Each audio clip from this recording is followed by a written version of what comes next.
motive, and now 3 against 1 on the king side. Oh no! A mouse flip! Oh. This is just unbelievable. She has a winning endgame. Welcome everybody to the Women's Speed Chess Championship. This is the quarterfinals. Today's match will be once again broadcasted by the one and only Stopiko Guramishvili and myself. Hi everyone, I'm happy to be here with you, and it's great to have you here, and I'm so excited for today's match because it's going to be very exciting, I think. Valentina Gunina versus Irina Krush. Both of them very active players. Both of them love dynamics, tactics. So I think I'm going to be happy today. Is it a Miss Tactics Day? Are you saying? I think so. Maybe the case. I'm also really excited because, as you mentioned, the playing style of both players are very entertaining. It is Valentina who is the favorite. Their head-to-head score is in favor of Valentina. Also, Right. She's higher rated. She is a great, very experienced blitz and rapid player too. But I think Irina is here to give her a fight. And who knows? We have seen that the first match where Katerina Lano, our top-rated female player, was struggling and in the end eliminated from the Women's Speed Chess Championships. Anything can happen. You're right. Valentina had some extraordinary results, winning the London Chess Classics Open Rapid Tournament with 9 points out of 10, where a lot of players, I think 400 players were playing, and like hundreds of grandmasters, and she was ahead of Luke McShane, David Howell. It was really impressive. And she is very experienced blitz player. She loves to play blitz, and I think even Irina said that she thinks that Valentina is better at faster time controls rather than the longer time controls. But Irina from the pre-match interview is confident, and she said that she doesn't know what to expect from this match. She will do her best, and a lot of things can happen. Indeed, and this is a bit of a reminder of yesterday's match too. Yesterday it was Alexandra Kostyniuk facing Anna Zatonsky, that was one member of the Russian Olympic team against the member of the U.S. Olympic team. Today we see one more time the same situation. Valentina Gunina from Russia, they have won multiple times gold at Chess Olympiads and European Team Championships. Right. And Irina, representing the United States, she has won silver and bronze medal at team events with the US. Yeah, both of them very good team players, very good individual players. Valentina Gunina won 3 times European Individual Championship, and Irina Krush actually won 7 times U.S. Women Championship. That is impressive. That's a record, and I think she wanted to beat her record and win it 8th time, and she's always fighting in U.S. Championships. It's going to be really amazing. I'm really looking forward to the match. Both of them have same styles. They love to attack, and I'm very happy. And I checked the openings, and they are playing such openings that we're going to have crazy house on the board. I'm expecting the same offbeat openings too. So we have already, of course, studied with Sopiko the main repertoire of the players, but especially for today, it's online, it's blitz. We are expecting a couple of surprises.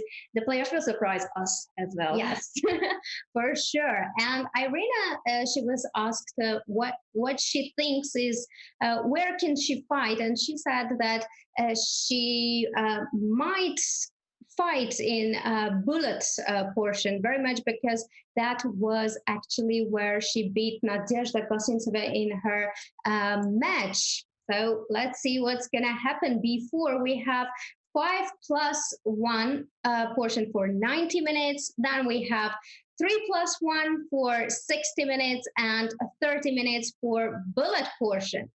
We also have the predictions. Smarter Chess statistics, the predictions of today. According to our predictions, it is Valentina Gunina who's a favorite in every segment. And a 1-point lead is predicted in every different segment. That is a 3-point lead overall. And that gives us the match probability, the win probability. 71% for Valentina Gunina to win the overall match, and Irina has therefore a 29% chance. Do you agree with it? Let us know in the chat if you think that this much of a difference is there between the two players. Who are you rooting for? We would love to know, and we are of course keeping an eye on the chat on Chess TV and Twitch. Please make sure to communicate with us. Hi everyone. Hi there. Yes, we are really interested what you think, who do you support, and we should make a bet. Oh no, another one. I still own her. I still owe her all the carrots that I have lost in all these bets. So I'm afraid. Well, I think it will be very close match. Should we say the points and who will be closer wins? That makes more sense. Jeez, this is difficult. You go first. Thank you. I think it's so difficult. I think it will be a close match, but I do consider Valentina the favorite. Yeah, I'll say a number. I'll say 14 to 12. 14 to 12. They may play more games though. Yeah, it depends. 15, 13. I'm going to change it. I'm going to make more games. 15, 13. Ooh, that's challenging for me. Let's see. I'm going to go then 15 and a half, 12 and a half. Wow. For Valentina. So brave. Valentina Gunina. Such a big difference we have in our prediction. Yeah, a huge difference. But I think that Valentina is very experienced player. She loves to play Blitz and she really enjoys it. As well as Irina, she said that she played a lot of online chess and that might help her, of course. Because when you're a kid, you want to play. It's so exciting to play online and just to see it at home in front of computer, and then you're like, yeah, this is going to be a great night because you're playing a lot of games. So I think this might help Irina. We see that she loves to play Blitz as well. Clearly, we have a favorite, who is Valentina Gunina, but we never know what happens. Yeah, who knows what will happen. I'm keeping an eye on the chat now and see whether you guys agree with the Smarter Chess predictions. Shout out to Smarter Chess himself in the chat. Please let us know who are you rooting for and how do you see it? How do you see this match? What do you think will be the score? Let's all make a prediction on the overall score. Remember, it's 3.5 hours, roughly, the entire show. And stay here with us for the very end because that's when we will interview the players. Right. So let's see. We can already see them, and we will start the match very soon. And the openings, what are we expecting? Both of them are d4 players, and they play. They change between d4, knight f3, c4, but in Blitz you can't prepare anything. And as Irina Krush said in the interview, she said that she has planned some kind of strategies for this match. She gave a thought of it, and I'm sure that she will come with surprising openings. Maybe offbeat lines we will see a lot of times, and it's very good to use some kind of tricky openings, I think, because your opponent doesn't have so much time, and you will check her strength. How does she react to things that she doesn't know? I fully agree with you. We are about to start the first game. I'm just keeping an eye on all the tech at the same time. Everything is ready, and the players are already focused, looking at their computer screens, playing on Chess.com. Now, it depends on how much they manage to practice. We couldn't ask them before the match if they have an anonymous account, because we don't know about their official account. They don't play that often on Chess.com. Alexandra Kostenyuk, on the other hand, she has over 2,000 games That's played. a lot of games. Yeah, so she clearly had the Chess.com experience to not just online chess, but playing on the platform where the competition takes place. I'm curious how much Valentina and Irina could practice on Chess.com, but we will not know until the end of the match if they have maybe an other account. Yeah, and I'm sure that both of them enjoys to play Blitz, and Bullets section would be very, very interesting for me. As I read, Valentina said that it's going to be fun to play Bullets. She's gonna scream a lot.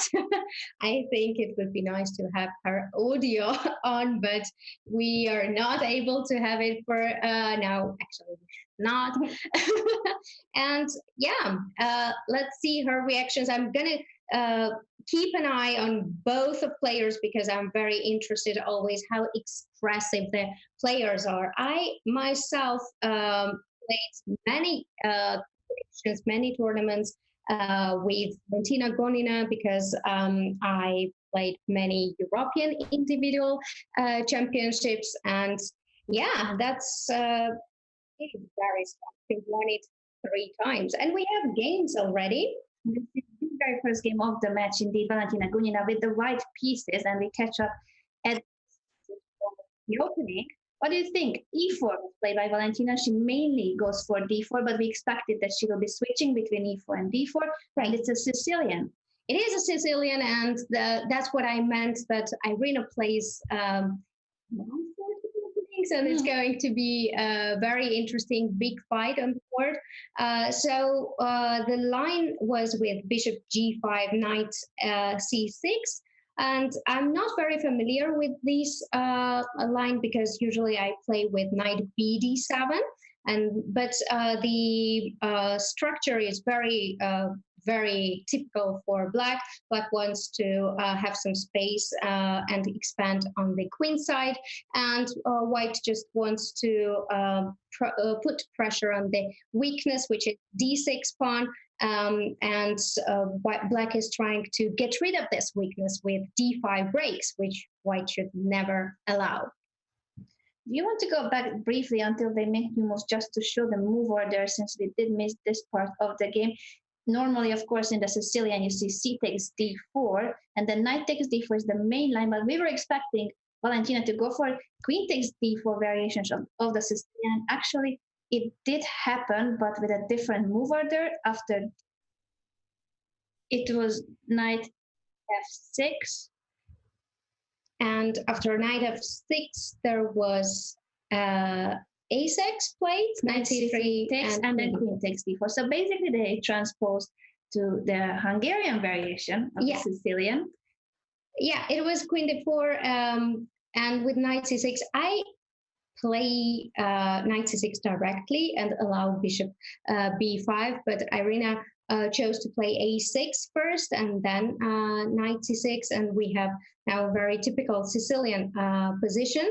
Knight E5 was the last move, and after Knight E5, obviously White should not take on E5 because after D takes E5, I think that's not in White's favor, as White wants to have some kind of initiative going on the king side, and F4 would not be that easy after D takes E5. We would also open the E7 bishop, and after Bishop E7, Bishop can come to C5. D file is open, Rook D8. Black would just have easier play. So I don't think Knight E5 will happen, but of course I might be mistaken. And at the same time, I think it's important to explain this, because normally if a beginner or a club player would look at this position, hey, it's like, oh, doubled pawns. Sometimes we tend to think that doubled pawns are a weakness. They have pros and cons, and as Sopiko explained, here the pros are clear, that you open the diagonal of the bishop, and these pawns in the center, yes, they are doubled, but they are controlling more central squares than any other pawn structure. Right. Yes. If we traded wall pieces and if we went into endgame directly, pawn endgame, then it would be very nice for White, as there would be 3 against 2 on the queen side, which means that White has kind of extra pawn. But when a lot of pieces are on the board, when queens are on the board, I don't think that Knight E5 is the move. And it didn't happen. Queen E3 was played by Valentina, and after that, Knight C4, Bishop takes. So we are landing in a position where Black has the pair of bishops, but White still has more space and the initiative. Yeah, it's a bit mysterious for me, the queen e3 move. Why did she need to play this? Maybe to provoke knight c4, which is like the first move that comes to mind after queen e3, knight c4, bishop c4, queen c4, and rook d4. But I honestly think that black is doing very fine. I like such positions with black pieces, and if e5 does not give advantage, then black is doing very good. But e5 is pawn sacrifice? No. This is a very concrete line, and it does allow variations such as bishop takes f3, after which white will not want to take back, neither with the queen when you drop your rook, nor with the pawn, because then you have destroyed your own pawn structure and the e5 pawn falls. So her idea after bishop takes f3 is to capture on f6. Now both bishops are hanging. Yeah, but she has to calculate a lot, because e takes f6, g takes f6 is one possibility. And now if g takes f3 happens, then queen g5 is possible. I guess that bishop h6 is the move after g takes f6. So white has double attack. White wants to take the rook, and the bishop is also hanging. And yeah, this might not be that attractive for black. Yes, this position after e5 is suddenly becoming very dynamic, and we shall see how Irina reacts. She took on e5, and after knight takes e5, rook f to d8 is very logical to try to enter an endgame before it's too late. This knight, the bishop, and potentially these pieces could arrive on the king side if you don't start trading pieces. Right, and after rook ft1, rook d4 happened, but be careful not to play rook d8 once again, because after rook d8, just rook d8, bishop d8, and it would drop the queen. Yep, tactical motives all so around. Yeah, d-file is under white's control, but somehow I think that she still needs to consolidate the pieces. It's hanging a bit, then everything like rook d4, knight e5, and bishop g5 is defended by one piece, which is queen on e3. And if black is able to do something with that, then white could be in trouble. Rook d8 would have been the queen blunder. Instead, knight d5 was played in order to trade the bishops as well. And knight takes c3 in knight e3. So there are so many pieces hanging that you need to start capturing something. Knight takes d5 was Valentina's response. Yeah, knight d5, and I guess bishop d5 or bishop g5. These two moves are both interesting, though. Bishop g5, there is not knight f6. What happens after bishop g5? Yeah, that was a good question, because the rook was also hanging. And I just want to mention bishop g5, knight f6. There are tactics going on. Oh, sorry. Okay. Yeah. Yes. Bishop g5. I think knight f6, and after gf, rook d8, or bishop f6, rook d8. Beautiful. And I don't know. Actually, it is many pieces for white, for black, but yeah, something like this could have been a possibility for white. Yeah, I see that we have a kibitzer in the chat that may know more about these positions than us. Shout out to Grandmaster Hikaru Nakamura, just joining the Women's Speed Chess Championship, and he's suggesting different variations in the chat. Just great to see always Hikaru here, and make sure to follow his channel. If you aren't following it yet, I don't know where you're living. This is chess, and Twitch on chess means Hikaru Nakamura. Oh, that's true. So a lot of things happened. We are catching up with the current position as the game is speeding up. It's only 5 seconds left for Irina Krush, 7 seconds for Valentina. F5, that's a very strong move. No sacrifice. Oh my God. Six drops the queen. Tactics. Queen. Tactics, and this game is won with very, very beautiful tactic. It was going to be Valentina Gunina. The loss of the queen in every single variation. Valentina wins the first game in style. Yes, indeed. So now Irina is playing with white pieces. D4, we expected this line because Irina plays mostly D4 lines. E6, B6, the queen's Indian, but yet the pawn is not on C4. Okay, now she played C4, so we go into main lines with D5, or another possibility, of course, here is to go C5. After D5, let's see what Irina decides to play. There are lots of moves and lots of options. Here she takes time a bit. But comparing the match yesterday, we can see that both players managed the time very well. Irina is not taking a lot of time. She's also pretty fast, and lots of things going on, a lot of tactics. And we have sort of same position like we had in the yesterday's match, with possibility of having hanging pawns.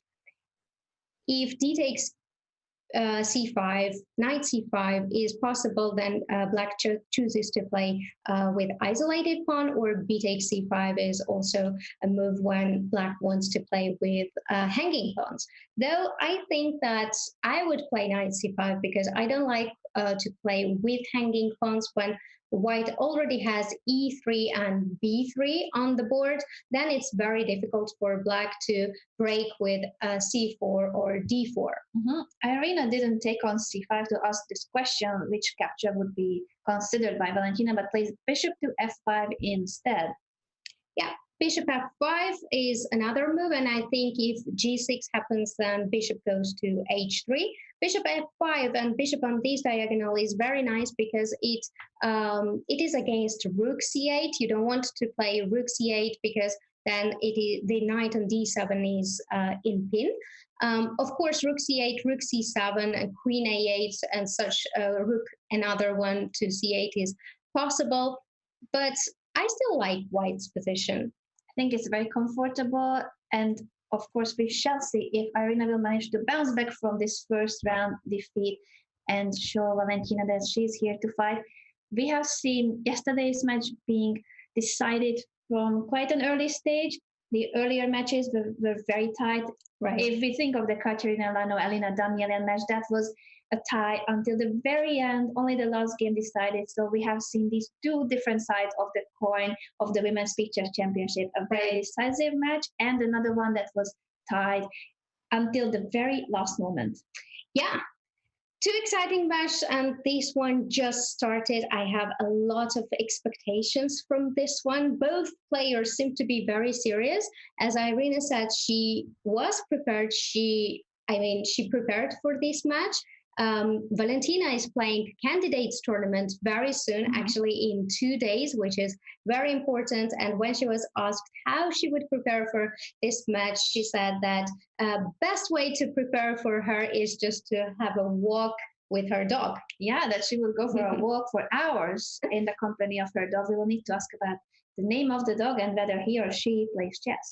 Oh, definitely. And I think she also has cat, because she said that sometimes while she's playing online, cat comes into her room and sits on her lap, and it's very funny because the cat is watching how Valentina is doing and how she's playing. DC happened on the board, knight c5. All this, many traits happened. Bishop d7, I think it was important, and I liked that decision by Irina. D takes c5, knight takes c5, and now white wants to take control of the d4 square, which is like 4 post for knights, and play against the isolated pawn. Yes, and Grandmaster Hikaru Nakamura agrees that this position is very nice for white. We wish you the very best, Hikaru. If you are sick, please recover soon, because the chess community will be missing your streams. Oh, I'm trying to keep up with the chat at the same time, and I hope that everyone's health, including our main chess streamer, will be just as fine as usual. Right. We wish you all the best, all of you. And, ooh, nice lines, Anna. I learned from Hikaru that you should draw as many arrows as possible. So here I am. I'm trying to do my best, Hikaru. Great. You have great teacher. Yeah, indeed. Open files for the rook's isolated pawn, and I really like what is happening. The battery on the A file A1, H8 diagonal is there. Knight E6 can be played here just to get rid of the queen, but queen probably goes to H4 or G4, and then another piece would come to D4. So that's not very attractive. Queen D6 and Rook D8 is another way to defend the D5 pawn because you really need to do that. And after this Queen D6, Rook D8, is there a way to put more pressure on the D5 pawn? Irina says that she doesn't see an immediate way. She simply plays a prophylactic move, H3, to open up the back rank. That's very useful in the future. And we shall see if she will find a way to put more pressure. As you said, so far it's looking great for white, but what's next?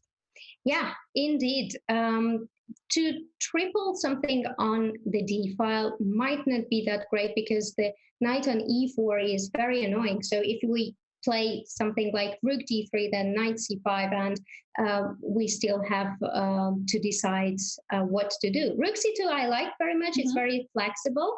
We can double on C file, and if knight goes away, we can also try to triple on the D file. Hikaru said in the chat that he didn't like so much when Black had to go bishop F8 because that means that she will never be able to push G6. That would be mate on H8. This Rook at the same time appearing on the 7th rank is bad news for Black. Normally the bishop is hanging, and simply the fact that this Rook is a monster on the 7th rank makes us think that Irina is about to bounce back in this game and equal the score. Ooh, that would be very exciting to see. And Rook DC1 just taking time, doubling on C file. Maybe Rook A7, Rook C7 is also a possibility. Just she should be afraid. She should be just careful with the tactics, because if Queen D1, then after Knight F2, King F2, Bishop E3, F4, Knight is lost, and many things. Actually, you can also take here first. Actually, I don't really like the last move, Rook DC1, because after Bishop C5, I cannot find the right place for the queen. Has she just blundered this? Because now everything is forced, as Sopiko mentioned. Once you move the queen, knight takes F2, you cannot prevent this, can you? Will she sacrifice the exchange for the bishop? Yeah, the problem is that after knight F2, king F2, there is possibility of queen F4 as well, and rook C5, queen E3. So queen has to go queen somewhere. D3, knight F2, this is on the board. Indeed, it is Irina who stepped into this. She did not see bishop C5 come in. It's now queen F4. Well, black should be careful, because after rook C5, there is no more queen E3. True. So I think that bishop E3 or rook E3 is the way, and queen E3, bishop E3, king D3. This looks like Irina blundered, and queen H6 was a very smart move. It looked like what the queen is doing there, but queen H6 was defending the G7 pawn, and then the bishop was free to go. This is such a turn of events. It's still a rook and two minor pieces for the queen, but look at the king in the middle of the board. The knight is about to drop on F4. This game has completely changed because of this very moment. After rook C7, when we praised white's position, apparently you don't have time to double rooks because bishop C5 is a big threat. She should have prevented it with a move like B4 to control the C5 square.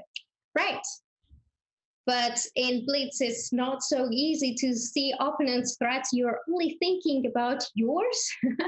And that's what happens. G5, D4, G5, that was a very nice motif as well, because D4 was needed. She sacrificed the pawn, but she opened the A8 bishop, which is very necessary. And with G5, she won another piece, and also very nice queen F8 after rook C8 defends everything perfectly. And black is just another piece. So this is about to resign, a moment to resign. Instead, Irina loses on time, but the position was already lost. It's a queen versus a rook. 2-0 for Valentina after a very difficult position. Yeah, 2-0 with great tactics. She's so tricky. Valentina is so tricky with all these tactics and traps. you should always think that, oh, she has something in mind. It's not so easy to play. She wouldn't make moves just like that. I'd like to give a quick shout out to another VIP I see in the chat. Shout out to the one and only Danny Ranch, our new favorite makeup artist. Make sure to give him the credits for that tutorial he improvised on Saturday and all the funds that he and Chess.com raised for the Baden-Baden snowballs. That was, in fact, a very nice move from Chess.com, and the Baden-Baden snowballs deserve it, of course, after what happened to them in California. Use your Dan emotes, the new emote on Chess.com with the long hair. Please use it so that you show your respect for the makeup artist that we have here in the chat. Yeah, that was incredible, actually. And I was very sad to hear what happened, but it's life, it happens. And the initiative from Chess.com was great. And it was amazing to see how Danny did. Mm-hmm. Yeah, I'm impressed. I'm impressed. I still need to replay the full footage. I wasn't around on Saturday, but I have seen some clips. So we know some. Actually, it was Anish who told me about the makeup tutorial. So if the world number 4 knows about your makeup tutorial, Danny, it means that you made it in life. Oh, yeah. Congratulations. In terms of the position, now after 2-0, it's a 2-0 lead for Valentina. Bad start for Irina, but the position, the previous game, should have gone better for Irina. I'm sure that she will not lose space. This opening, how do you see this Queen's Gambit accepted? Yeah, I like Queen's Gambit accepted, especially for bleeds. I played it myself a few times, and E3 is E3 knight f3, and A6 is kind of the most popular reply against it. Another way is to play with E4. This is very typical position. I don't really like what happened because it happened very fast with A4, A5. I think white is gaining some space on queen side, and the knights on C4 and D4 looks also good. But the problem for here for white is the queen and the C file. The knight on D5 is also very good, and the C3 square we have. But we also have the D file. So it is very dynamic position, and it is very double-edged. There are a lot of ideas for both players with knight jumps like knight c5 or knight e5, or first development, what happens in the game with queen e7, rook d8. And I would say that I still prefer white a bit, but it's very tricky. I fully agree with you. E4 is an immediate question to this knight on d5, which was very comfortable in the center. Knight f4 seems to be logical. Are there any tactical threats immediately? And of course, what's going to happen on the c5? That was Topical's question, as the one and only downside of white's position, this knight being pinned. But there's no b pawn or d pawn that could attack the knight. So far, it's looking great for Valentina. Right, knight c3, bishop takes c3, b takes c3 is a way to play also, because you cannot, well, you can take queen c3, but then you're losing the e4 pawn, and e4 pawn is more important than the c3 one at the moment. What happened, the pawn structure changed, but bad thing for black is that the pawn on c3 is not strong. If it was supported with the bishop and there was no knight on d4, then it would be great, but it is a weak pawn, and also now there is no problem with the c file. There is no pin, and knight can actually play a big role. For example, I'm thinking of moves like, can we somehow try to play for e5? But I don't like f4 because of queen c5. Yeah, I'm through the wrong way. And of course, instead of a knight move, queen takes c3, you don't really want to give up your e4 pawn for the c3 pawn. But as Topical said, so far it's a pair of bishops for black, and e5. Was that a possibility here? Directly, probably not, because it gives up the pawn. F4 to support the idea of e5 was not great as well because of queen c5, and then our knight would be in trouble. Knight e2 was played, and knight e2 probably just wants to take back the c3 pawn, and there is no good way. Queen b4 can be played, but after knight e2, we can also put another pressure on the c pawn with rook c1, not rook d3 because bishop e4 is there, but queen b4, rook d7. Actually, I just dropped to the piece. Yes, and at the same time, this move, the knight retreat, allows the opening of the d file, and moves like knight d6 are a possibility. Knight e5 was played by Irina, and the other option was knight to c5 that I was considering to put more pressure on the e4 pawn. Knight to e5 instead in the game to trade this knight and open up the c file. Knight takes and bishop takes. Yes, pawn up for Valentina, but two bishops. So there is some compensation, but I don't think it's a full compensation. She's trying to say that she will have enough because now this knight is hanging, and if you defend it with the a1 rook, then the a5 pawn is unprotected. Yeah, though I think, can I jump somewhere with the rook? Probably not. Rook c1, also bishop c3, queen c3, queen c3, rook c3, and bishop e4 is there. So seems like that Irina is getting back the pawn. I like her position. In fact, even if you defend this knight with the rook, first of all, she could always get the pawn back by trading everything on c3 and then bishop takes e4. But I think she will try to keep the pair of bishops. And with the initiative that she has, thanks to this pin, I really like her chances. Yeah, I agree with you. It's definitely a compensation. And if she gets back the pawn, then it will be pretty equal. Yeah, just a reminder to who you are watching today, two superstars of the female scene, the best players in the world are competing in the Women's Big Chess Championship with the white pieces. It's the three-time European women's champion, Valentina Gunina. She has multiple gold medals with the team of Russia at Chess Olympiads and European team championships. And with the black pieces, it's Irina Krush, seven-time US champion, and she also won silver and bronze medal with the team of the United States. The two of them have barely played against each other. It's interesting. Yeah. They haven't faced each other often. Yeah, it's very interesting. And both of them are very strong. They are competing in several open tournaments. As we mentioned already, Valentina is going to play the candidates tournament very soon, which is a very important tournament. And Irina, she probably wants to get her title 8th time.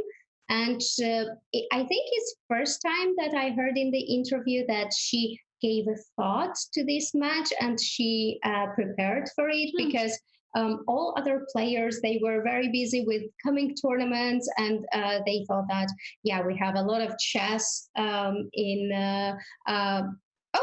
one. Yeah, we have just missed the moment when she blundered her queen. Oh my God. Okay, actually, it's not the blunder of queen. We forgot that, yeah, we did. Apologies, we did miss this moment. Very important. After rook f8, there is a threat of bishop takes c3 immediately.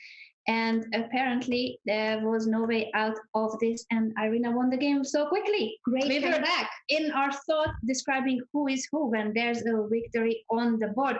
2-1 the overall score, and the new game has started. No time for analysis. Yeah, a great game, great comeback by Irina. A lot of tactics, so I'm really not disappointed. That's what I was expecting. Easy tactics on the board, and beautiful. Oh my God, queen b3, mouse sleep. No sleep. Oh my! Sleep. Oh. After this comeback, Irina blunders her queen with a mouse slip. Oh my God. Ooh. Oh my. Okay. That's a free point. That is a free point. Just in the moment when you guys here on Chess TV and Twitch started to root for Irina, of course, keep her rooting for her, keep her rooting for Valentina. But it did seem like she's making a comeback, and then this mouse slip comes really, really painful. A new game is just about to start. But wow. Yeah, that's online chess. That's what I mean when you play real chess. And actually, Valentina said that she likes to play real chess. She likes to over the touch board. Over the board. Yeah, she loves to touch pieces and feel the opponent. When you're playing online, you cannot see your opponent's reaction. You just have a screen in front of you, and such things happen. It was so sad. Just must sleep after such great game. Yeah, she'll need to forget about it right now because there are no breaks between the games. The first segment is an hour and 30 minutes. So for an hour and a half, the two players are facing each other in 5+1. That is 5 minutes plus 1 second increment in all these games. And there's no time to recover. So you should recover while you're playing your new game. Yeah, but that's definitely a moment to clip, isn't it? That's the biggest blunder. Good reminder of the match so far. Yeah. Queen b3. Remember that if you clip the favorite moment of the day that may be chosen by our team for moment of the match, make sure that you produce as many clips as you can, choosing your best moment in terms of how the game went, exciting moves, exciting positions, or if we make something ridiculous like yesterday when we shouted at each other. Clippable moments, please clip them, tweet us, use the hashtag #SpeedChess, and we will make sure to have a look at those videos. Please do. And what do we have? We have again the Queen's Gambit accepted, but this time Valentina goes for e4, not the e3 as she did in the first game. e4, and after e4, e5, knight after bishop b4, and so on. We get the current position. This is very typical position. c5 is the move that you want to play because you cannot stand this knight on d4 anymore, but c5 is followed, I think, by b6 because you have to defend the c5 pawn. It does weaken this d6 square a bit, but yet it's not a very big deal because you can always challenge that knight if it comes to d6. Though what black should be careful with is that white does not advance his pawns very fast. Let's say f4, e5, knight d6, and is in time to do everything. I'm keeping an eye on the chat now. So shout out to Fun Master Mike.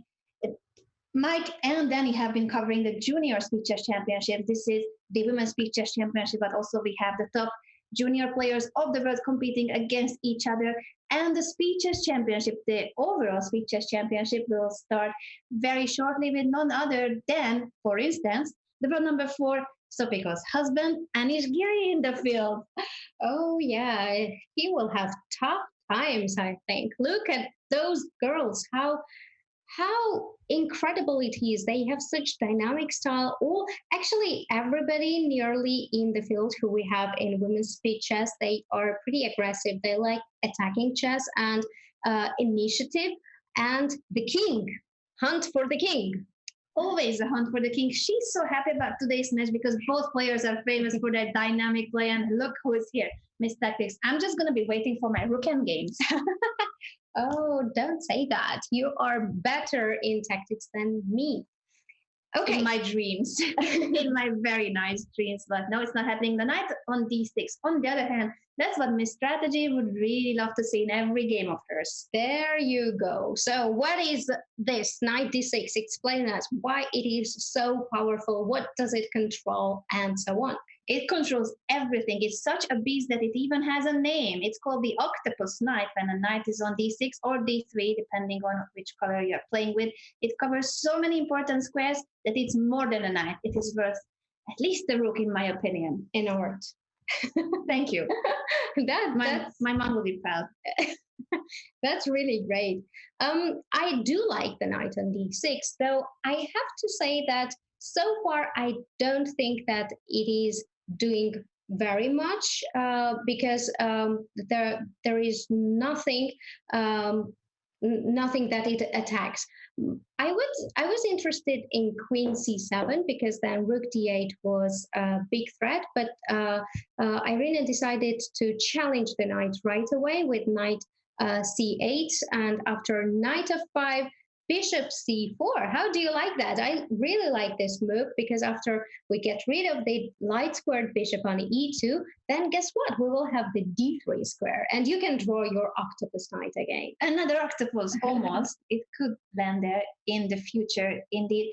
Those of you wondering why Irina is not showing her full face, well, she is comfortable the way she is, but according to Fun Master Mike, Irina loves to sit on her feet. I can verify that. I have seen Irina competing multiple times by sitting on her legs. So that may happen in the future very soon, that we will see the full face of the 7-time U.S. champion, Irina Krush. I thought that it was only because of height. Oh my God. Problems. Yeah.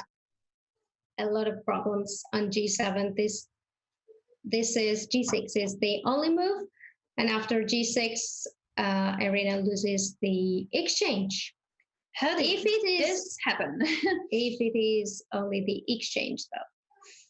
Bishop c4 apparently was a blunder which allowed queen g4, and now after bishop h6, black cannot defend the g7 square. You would need a knight on e6. Right, she could play g6 instead of queen f6, but queen f6, bishop h6, and then now she is exchanged down.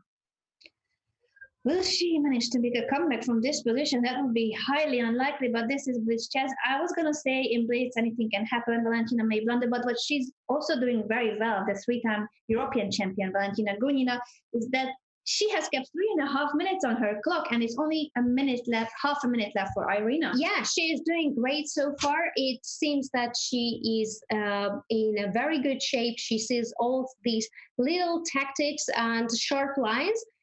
Which means that she is very dangerous in the coming tournament as well, the candidates tournament. Indeed, that is the case. And the two have played against each other their first classical game just a few months ago at the Cairns What's Cup. going on? Is it windy? It's so windy at Irina's place. It is windy, apparently. At first, I thought it's a person behind her, but no, it's the curtains. Yeah, it is.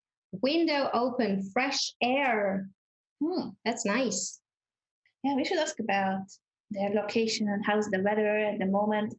I think they both play from home. Irina is playing from Brooklyn, and I think Valentina is also playing from home. If I'm not mistaken, she lives in Moscow, but I'm not sure. I think so too. Irina is about to flag in a lost position because it's mate on f7, or, well, in a couple of moves, queen h8, and then rook f7 was also another mate. Another victory for Valentina Gunina. Yeah, so the score is 4-1, I think, and Valentina is leading with 3 points. So far, so good for Valentina, but I think that Irina will fight back, definitely. It was more difficult for Anna yesterday because she was using a lot of time. And it's very difficult when you have to play under pressure constantly for 3 hours when you don't have so much time. But I think Irina is doing better with the time, though there are lots of tactics that is going on and lots of missed opportunities, let's say so. And the blunders we have seen so far are all from the side of Irina. She will need to make sure that she pays attention to those tactical motifs. Valentina is famous for her tactical skills. She has learned from these tactics, I'm sure. Well, yes, I will pretend she did. But yes, when you know that the biggest strength of your opponent is her tactical skills and how precisely she can calculate, how precisely and quickly Valentina calculates, then you definitely need to make sure that you are as sharp as you can be. It does look like Irina is a little rusty. She's quick, but she's not playing as good as she should. I'm sure that she will try to work on it. There's still 50 minutes left from this segment. Yeah, and we have card spot structure. It happened from the d5, e6, and c, d, e, d happened very fast. Though I'm a bit surprised because Valentina's main repertoire is to play Slav and c6. She nearly always does that, but maybe she prepared something for the candidates and she wants to practice it. It's a good way to practice it. Or she wants to hide it. Those are the two options. She either practices it or she wants to hide her preparation for the candidates tournament. We mentioned that the women's candidates tournament being organized for the first time this year will begin in 2 days. And both Valentina Gunina and from yesterday's match, Alexandra Kostenyuk will be competing in Kazan, and they are focusing all their attention on that event. Right. And actually on the board is what I like to see. Me too. To be honest, me too. The opposite castling. This is the line I played many times, but I was not trading on g6. I would try to keep my pieces on the board with maybe bishop h2, 495, and then castle on the queen side. This is a very typical position for h3 g4 line. And what actually black does very often here, so pay attention, is black is always coming for b5, a5, b4, and so on. But that doesn't work. What works, again, long castle and opposite castle, is the right away c5. And of course, Valentina knows it because it's very important to open the c file first and then to think of b5 and a5. If you don't do that, if you don't open the c file and right away go b5, b4, then after knight a4, it's not so easy to play c5 anymore. Learn a lot from Miss Tactics because she does know her way into how to attack opposite side castling. Now that the c file has been opened up, b5 is on the board, b4 is the main threat. This knight is pinned and you don't want to lose it. So you need to make sure that you either move the queen out of the c file or you stop this b4 in another way. But I don't really think that a3 can be a good move here. Now, this is the problem when nothing is going on the king side and many pieces were traded on g6 and knight h5. It kind of blocks the attack, so white cannot do anything. So black has really free hand on the queen side. Now that the c file is open, b4, a5, doubling on c file, it's really, really very dangerous for white. Yeah, this is a very promising position for Valentina, who's leading with 3 points. So this could be another critical game. Oh, there comes the leg. So we see. Yeah, she may be now sitting on her leg. We shall see. We're going to see the full face of the 7-time U.S. champion. She is focusing on the game. And of course, we will not be bothering the players. It's their right to sit the way they want. We will only talk to them at the very end of the match. I was, though, using pillow when I was... I'm not going to say you are not using a cushion right now. Behind the scenes secrets. Oh, yeah, but okay. It's all right. Okay. We are the same height. We are the same height. No, we're not. I was going to say that when I was little, my mom was worried that I would not reach my pieces and so on. But I didn't want to say that I'm still using that. Okay, what to do? We love you the way you are. We love you the way you are. No, but you see, it's not because only the height. It's just comfortable to just sit higher. Indeed. It's important, and we may get to see Irina once she starts sitting on her legs. For now, this position is looking great for Valentina with this queenside attack. Look at the pawns that came all the way from the 7th rank are now about to be pushed to the 3rd rank, doubling rooks in the c file. This is danger, danger, danger for Irina.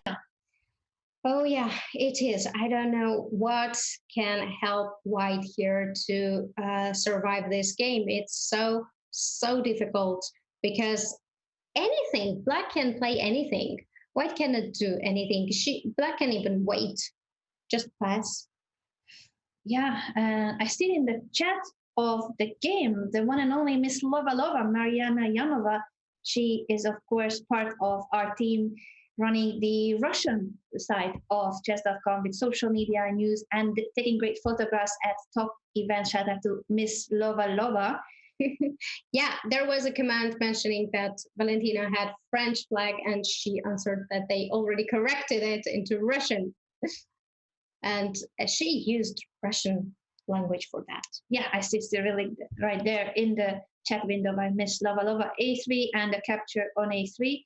This is opening up now the B file as well and the long diagonal. This is a very problematic situation for Irina. Ooh, mate's gonna come soon. I'm afraid. I'm so afraid. I would be extremely scared here. How do you even try to defend? The problem is you can't bring your rook to the c file. It's all controlled by black. So even if there's no immediate threat, there's no check on the long diagonal because the queen is protecting it. There's no mate on b2 just yet. What can you do on the long run as white? How do you start protecting the squares? Bringing the rook to the b file? Yeah, that's one of the things that you can do. Only plus for white here is that black is playing without piece. So the knight on h5 is not doing anything, just blocking the attack with h4 g5. But we have to mention that black is actually playing sort of without piece.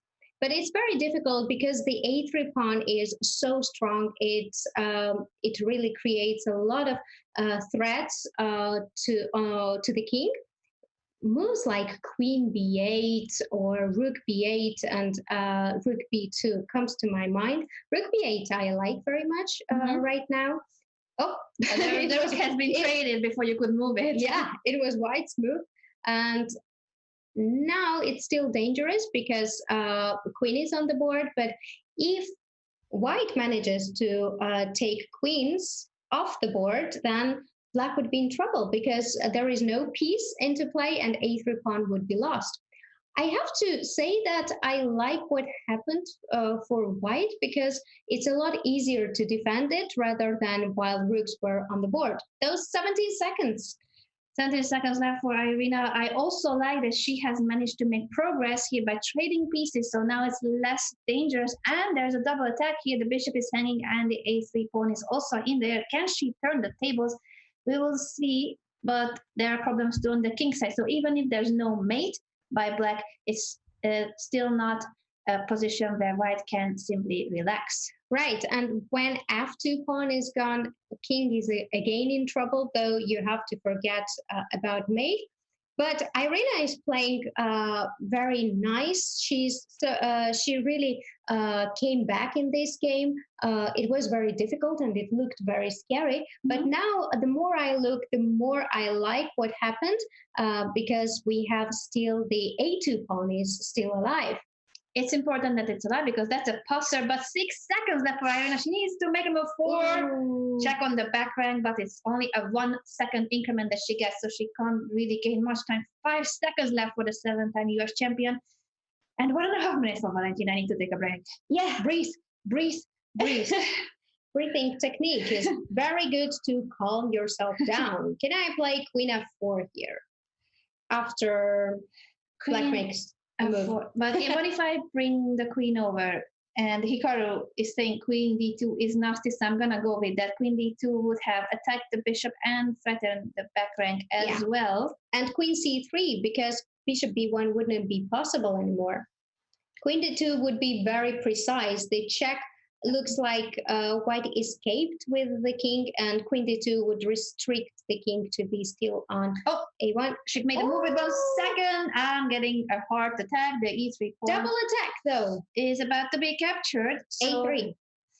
Queen b4. There is no queen b4. But so knight c4 is on the board, and now she's gonna flag. No, but queen is lost as well. Everything. It's just a collapse. She collapsed in the last couple of moves. There was no time, and these few moves, the position was already really dangerous. So kudos to Irina for the defensive skills. She almost made it, but it was such a tough position. I think that Valentina had the upper hand the whole game in this match. Yeah, that is true. She was attacking. Then she decided to trade the pieces. And I think she really likes to play end games, as she said that she really loved the books by Dvoretsky. She was 5 years old when she started to play chess, and both of them, I think, already she started to read when she got to play chess more often and often. She started to read Dvoretsky books, and that's so difficult. I know. Imagine you as a 5-year-old. I guess it was a bit later, but as a child to read Dvoretsky's books, especially if it was the endgame manual, not an easy reading, but that just goes to show that Valentina has always been in love with the game of chess. And Irina too learned it at the age of 5 after her family moved to the US. She was born in Odessa in the Ukraine, but she grew up in the States. When she was 5, they already moved her family. Yeah, true. And Irina took part in a very, very famous TV show pretty recently, and I loved it. Me too. Have you guys seen the Steve Harvey show where Irina Krush was on the show with none other than Hillary Clinton running for the presidency? It was back in 2016. Yeah, and Hillary had to guess from 3 women who was the real Irina Krush. Yeah, who was the real female groundbreaker. Irina was there, of course, and 2 actresses who had to pretend that they were Irina. Make sure to check that video on YouTube if you haven't seen it. It's really interesting. You will enjoy. It was great. I loved it. Me too, and you can learn a lot about Irina's life simply by watching that video, because the actresses, of course, learned the CV of Irina, all the responses, so you will know way more about how she grew up and what is her biggest achievement. We can reveal, though, from the interview that she considers her biggest achievement getting the Grandmaster title. She's the first female player in the States to become Grandmaster. That is the overall Grandmaster title. Yes, and actually it is same for Valentina Gunina, who also thinks that it was most difficult goal to achieve for her to get the Grandmaster title. Though she won European individual championship 3 times, she still considers that that's her biggest achievement to get the Grandmaster title. And there are still only a few female players in the world who have the overall Grandmaster title. So obviously for these 2 ladies, it's important, but look at the position. Okay, so another tough day for Irina, tough game for Irina. A lot of tactics going on. Queen h5, h6, and boom, bishop takes h6. Yeah, probably you had to play g6 or f5 maybe, because g6 just queen h6 and bishop f6 is there. Let's just show what's wrong with this. Why can't she just take back on h6? Yeah, after g takes h6, queen h6 is the move that comes to mind, because you cannot give any checks. Now queen h7 is big threat. f5 is probably the nicest move. And I think that something like, okay, queen g6 is always there, queen g6, queen g7, and bishop c4. Or if you want to give perpetual, there is bishop c4. Yeah, that's always what Hikaru is saying, indeed, in the chat, that bishop c4 immediately, queen takes c4. This is a draw if white wants to make a draw. Does she have more than a draw? That's the question of the f5. Yeah, I would think to bring the rook in the game with rook e1. Wait. H6, bishop takes. She trusted. It was not taken. Queen c5 is the move of Irina, which can't really be good if you don't take on h6. Right, though material is still equal, so maybe Irina just wants to play and she doesn't want to allow the perpetual check. But can you really play on when all your pieces are on the back rank? I don't believe this. I don't think that she can just go away with this queen c5 and not capture the bishop. If you leave these monsters on the board, white will win yet another game. Yeah, and she can take now, and she took it, and probably bishop f5. That was her ideas, that after queen g5, there is bishop g6, and you don't win the piece back. But I'm afraid, because after rook e1, rook e3, that's probably what would happen after direct g takes h6 as well. I'm still terrified here. Me too. The problem is that even though black is a piece up, the piece up is sitting on the back rank, and those pieces are not helping the king to survive. There's no G and H pause. And with the rook clip that Sopiko has described, this is going to be made in a few moves. How do you protect your king? Yeah, it's very difficult, and it's very difficult when you actually don't have so much time on the clock. Such sacrifices, I think, always works in bleeds, because there is so much pressure, and it's so much easier for white to play and make the moves, that black should be the one who is really taking a lot of time and thinking how to defend it. Yeah, it would take ages for black to be able to defend on the G file if the knight could come in, but that takes 3 moves, and there isn't enough time for this. Right. there is not, and yeah, extra piece in this case does not really help. Knight c6, but after rook e3, rook g3, oof, that's tough. Rook g3, knight g6, h4. How do you stop h5? You can't really even end. better. Even better. Immediate threatening on the h5 is the response of Valentina. So instead of rook g3 and h4, h5, she goes for rook h3, threatening mate on aj. There's no piece that can guard the aj square. This is immediately a problem. The only way would be to move the f pawn and get out with the king, but white will not allow that. Oh yeah. h7 is also mate. Queen h7. Two mates on the board, and guess it's nice time to resign because it's important. It's important to have a lot of time and to try to bounce back. Will Irina manage to bounce back? It's already a 4-point lead for Valentina, and this is going to be her 5th point that makes the difference between these two ladies. And here we go, the resignation. 33 minutes left, and one more time, let's welcome everybody. We are almost 6,000 chess friends from all over the world watching the women's speeches. Thank you for tuning in. That's so nice to hear so much of you, and we are very happy to have you.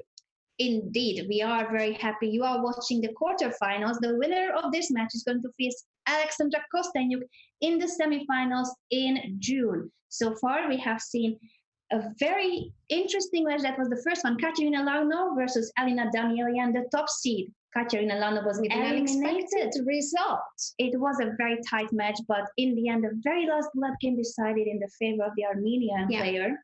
And yesterday's match, how did you see yesterday's match? Yesterday's match, everybody thought that Alexandra Kostyuk was the favorite, but we thought that it would be a close match. Though I was expecting that Anna would bounce back at some point because it's pretty difficult to play all the time under pressure, but it did not happen.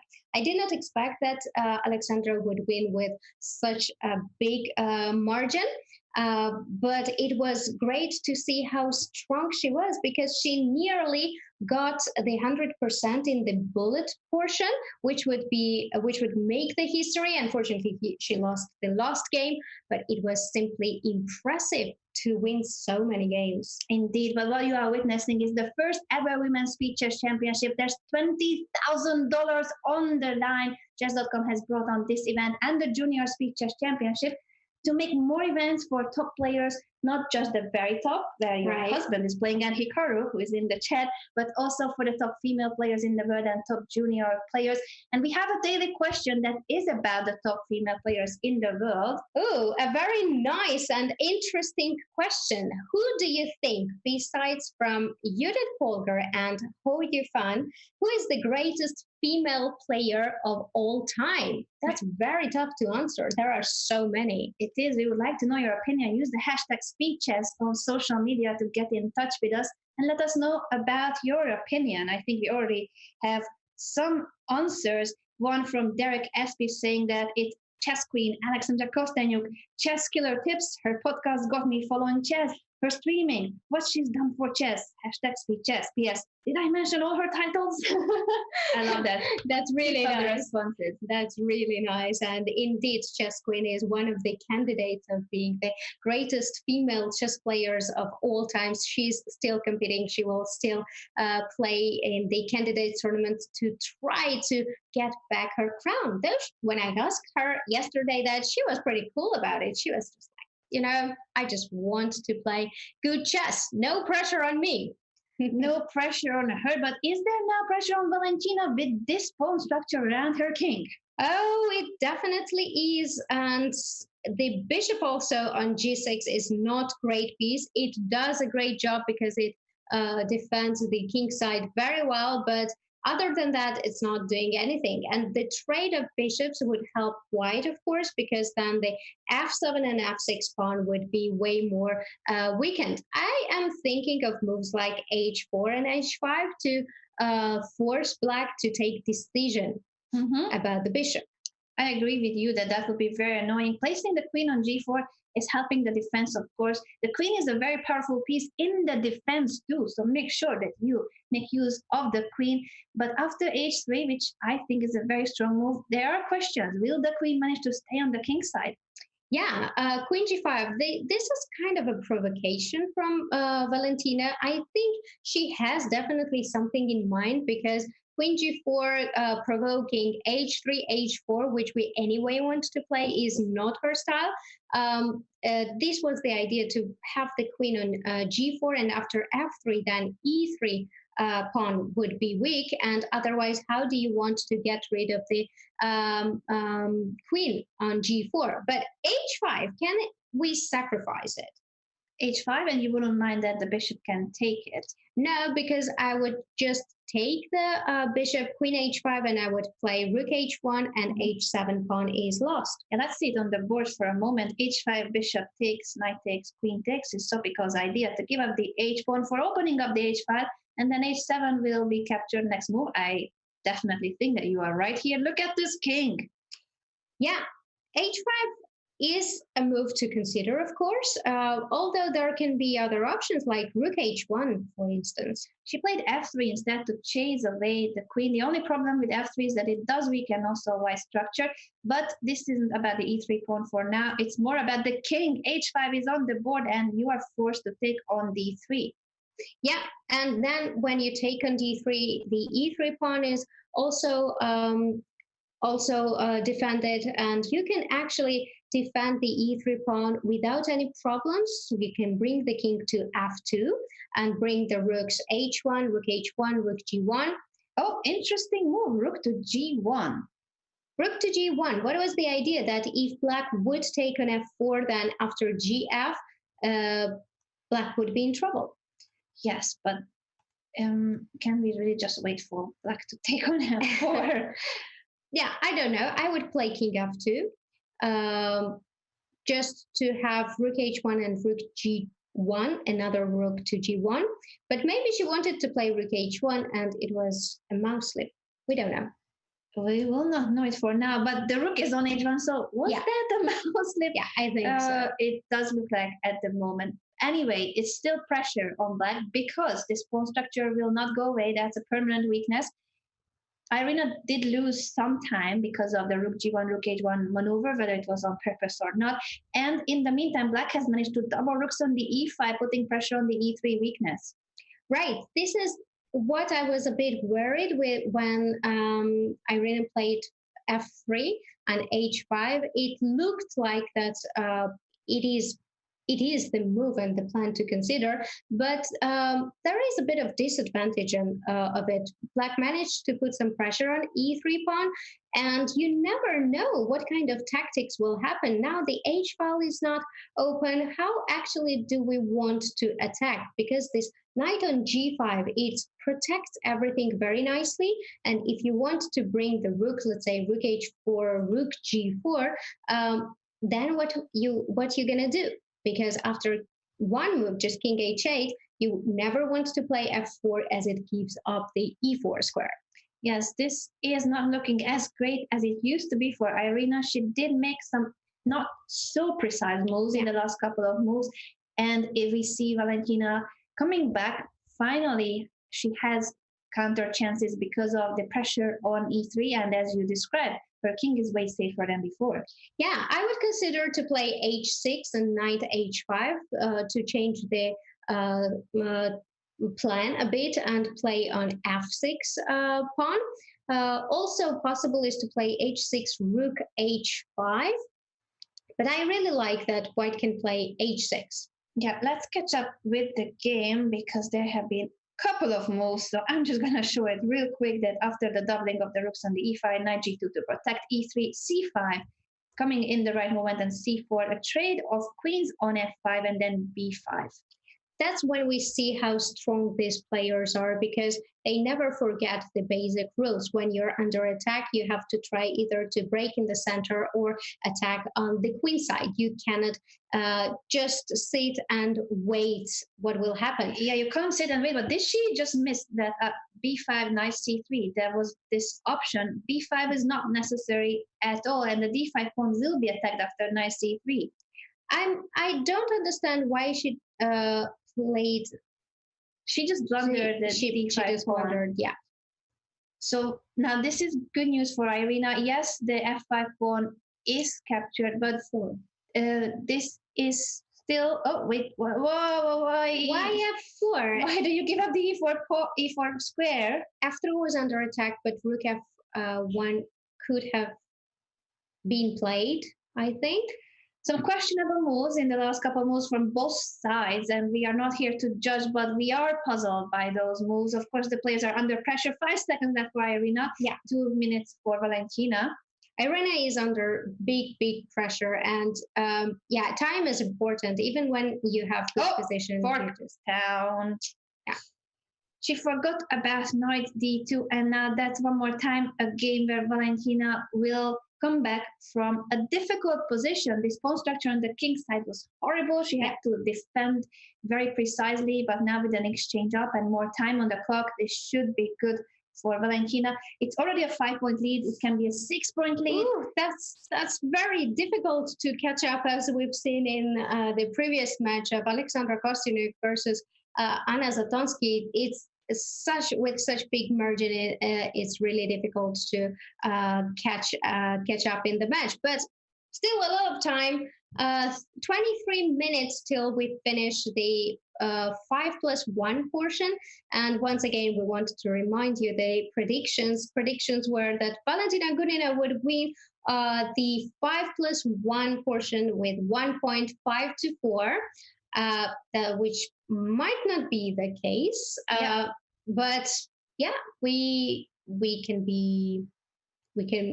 make mistakes in predictions. Those are the statistics, but what matters is that we are watching the quarterfinals of the Women's Speed Chess Championship. This is the first time ever that there's a Speed Chess Championship for the top female players in the world, hosted by Chess.com. $20,000 on the line, and welcome everybody just joining us. Over 10,000 of you watching. Oh my God! 10,000. Shout out to everyone on Twitch and Chess TV. This is an epic game between two of the top female players in the world. Valentina Gunina, 3-time European champion, gold medals at Chess Olympiads and European team championships, and Irina Krush, 7-time US champion. Wow. This is a great match to follow, and we have none other than Grandmaster Hikaru Nakamura in the chat, and the world number 4, Anish Giri, taking care of Daniel. Helping us with the broadcast by babysitting the son of the lovely couple, Anish Giri, Sophie Gogramishvili. Yeah, that's very good. So I love broadcasts. The more broadcasts, the better. Yeah, indeed. And what do we have on the board? We have Irina with black pieces. I think I like White's position because after Bishop E5, Black has to decide what he wants to do, what she wants to do with the dark squared bishop. Does she want to play F6, or she will allow this trade? And we will have this Knight E5, which I like in this position, but a lot of trade will happen after Bishop F3, Queen F3, Rook C8, Rook C1. We will have hanging pawns on the board. Hanging pawn structure. And if we look at this position one more time, and the situation, the team situation, a team for us, we are a team, but I'm at match situation. 6-point lead for Valentina Gunina with 20 minutes left. Remember, there are 3 different time controls in every speed chess match. We are just watching the first portion, that is 5 minutes, plus 1 second increment for every game. There's 20 minutes left from this segment, and then we will have an hour of 3 + 1, 3 minutes plus 1 second, and the final portion is half an hour of bullet game. Bullet, where Irina thinks that she might have a better chance because she loves to play bullet, and Valentina said that there's going to be a lot of screaming in bullet. She's not very expressive so far. She's just very focused, she doesn't have any emotions when she wins, or there was no blunder yet from her. So we will see. We shall see that. And I see the chat voting for baby tactics to make a show appearance. We may see if that happens. The mom will decide, I believe. Yeah, I think he will, but it would be very difficult to get him out of here if he does. So maybe by the end of the show, because if he comes now, he will stay for the rest of the match. After the break, I can get him into the stream. Let's see. Stay here with us. If he's not sleeping already. Stay here with us if you want to get to know the lovely child and future world champion, Daniel. Baby tactics. Well, he does know the names of the pieces, but he cannot play yet. So he can say, I put this, then I give check, check, and mate. Oh, he already knows. He learned it from me. Blindfold chess. Yeah. But it's important to give mate. It is important. And I have seen his skills. He's very good at eating chess pieces. Yes. Okay, so after queen d2 e6, I should change my mind, and now I should say that what happened I kind of like for black, because black has total control on the light squares, knight c4, bishop d5, very nicely blocking these pawns. And I'm not afraid of big tactics going on. And maybe this is the game where Irina has a chance to come back. It may be the chance because of what Sopiko mentioned, that strategically black's position is very sound, but will this be enough? It's very solid also for white, and white pieces are more active, the queen on f3, the rook on e5. So I would consider this roughly equal chances, but this is a blitz game, anything can happen, and we do think that Irina can make a comeback. She has had really good positions. Ooh, look at this tactic. Oh, beautiful. That's nice. Here's a comeback chance. Exactly. We need to show that after queen takes d4, the queen cannot be accepted because rook takes c1, and then it's made. Back rank made. Beautiful. By the 7th-time U.S. champion. I missed the face of Valentina, but I see it now that she's very disappointed with with blundering the tactic. And yeah, it's gonna be the comeback. I think that Irina will manage to convert the 2 pawns into a full point, and then things can get very sharp. Yes, two pawns advantage, and also Irina is doing better in terms of time management. Still 2 minutes left. We have seen her struggling in the previous games when there was just a few seconds left for Irina and 2-3 minutes for Valentina. So looking good for the US tricks and champions. I thought that rook g5 threatens queen h5, but after rook d8, I think queen h5 is not possible anymore because of queen c1 check, then queen f4 check, and if rook g3, then queen g3, queen f takes g3, and queen is lost. And if king goes back, then we cannot play rook d1. Yeah, there's no mate. The queen is covering rook d2 probably, but there's a lot of attack going on, and it's a problem that you cannot use your rook because this f2 pawn will be captured. We will not have time to analyze more that position because rook d8, king h2 was played, and now queen f6 is on the board. Yeah, consolidating everything, enjoying 2 pawns, and this should be really easy to convert. Though I shouldn't say that because don't jinx the players. No. Whenever I say something about easy, it's something crazy happens. It is crazy, and also crazy that it's already 11,000 of you joining us here on Twitch and Chess TV. Welcome everybody to the inaugural season of the Women's Speed Chess Championship. $20,000 on the line for all these matches overall, and this is the first time in history. First time we have the top female players from all around the world competing, and there have been upsets. The very first match we covered with Sopiko was an upset with the top seed Katerina Lano dropping out. She basically almost won the overall Women's World Championship just a few months ago, and she was knocked out in the first round by Elena Danielian. Anything can happen, even if this match is so far looking great for the Russian player. Anything can still happen. Valentina and Irina are both extremely strong players. They are, and I think that Irina is extremely motivated. And when you say that you prepare for the blitz match, it shows how much you want actually to beat. And she even mentioned that she beat the Russian, very famous Russian player Nadezhda Kosintseva in her match where she was not expecting. So she said that anything can happen, and she is expecting some surprises. We are also expecting surprises, and the first surprise was that Valentina, who is extremely good at tactics, she missed this pin on the c5 and queen takes d4. Now it's a queen endgame with 2 pawns up for Irina, which should be an easy game to convert. What she needs to care about is her time management. It's less time for black, but I think she will manage to deal with this game and get that point. I agree with you. Queen e5 I liked very much because then after queen e5 there is not so much you can do to protect the g5 pawn, and queen c5 another precise move because you want to have the king on the, like, let's say king g1, and you don't want to give up a pawn so easily. So queen c5 defends the b6 pawn, and only thing that black should be careful is the perpetual on the dark side. That's why the pawn on g5 is slightly dangerous, but I think that it's possible to convert this in 22 seconds.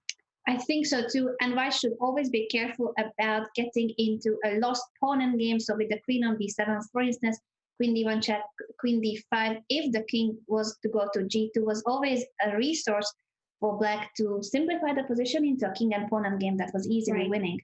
Right. She has to be a bit careful because 15 seconds and not wanting to give up any pawn probably does not work, because then you are very low on time. Queen c5 and queen f6 was allowed. I don't like that. King h7 should be played now, and after queen f6, probably queen f5 is still good for black. Yes, but it's not that simple, and it's only 6 seconds left for Irina. Can she win this with 6 seconds on the clock? She decides to protect the pawn from the 7th rank, but it won't be that simple to win, even though she's 2 pawns up. She still needs to create a passed pawn. So she doesn't have is a passed pawn. She does. She has 2 extra pawns, but she has to sacrifice something in order to activate her queen and get rid of the g5 pawn. I like queen c1, bishop, queen g5. Good moments. And then there is really no hope, I think, for white. It was very important, this double attack with queen c1 check, picking up the pawn, as Sopiko mentioned, and after h4, weakening the white king. There will be always good checks for black, but the black king can hide on g8 or g7 from the perpetual checks. Yeah, and queen f5 is also always a very nice motive, and now 3 against 1 on the king side. Oh, no! A mouse slip! Oh. This is just unbelievable. She has a winning endgame. Whoa. This queen endgame is easily winning. She knows it's winning, and she places the queen on f2. She probably just wanted to play queen f3 or queen f1, but the queen lands on f2, and that is a queen blunder. That's so sad to see, and she was so disappointed. We could see on her face that so many mouse slips with the queens happened to Irina. First queen b3 and now queen f2 in completely winning position, where she played a very nice game with a lot of tactics. Oof, mouse sleeps. It's incredible.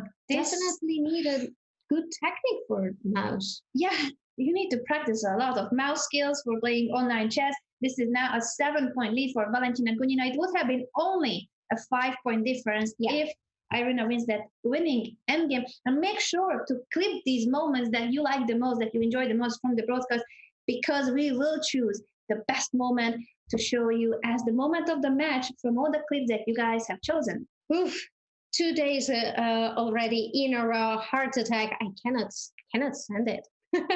I know. I hope that you guys can keep up with the match, because we are about to just scream and shout so many mistakes. But that's what makes blitz chess, online chess, so exciting, that the tables are turning. Even though it was a winning endgame, Irina somehow slipped. Yeah, it happens. That's online chess.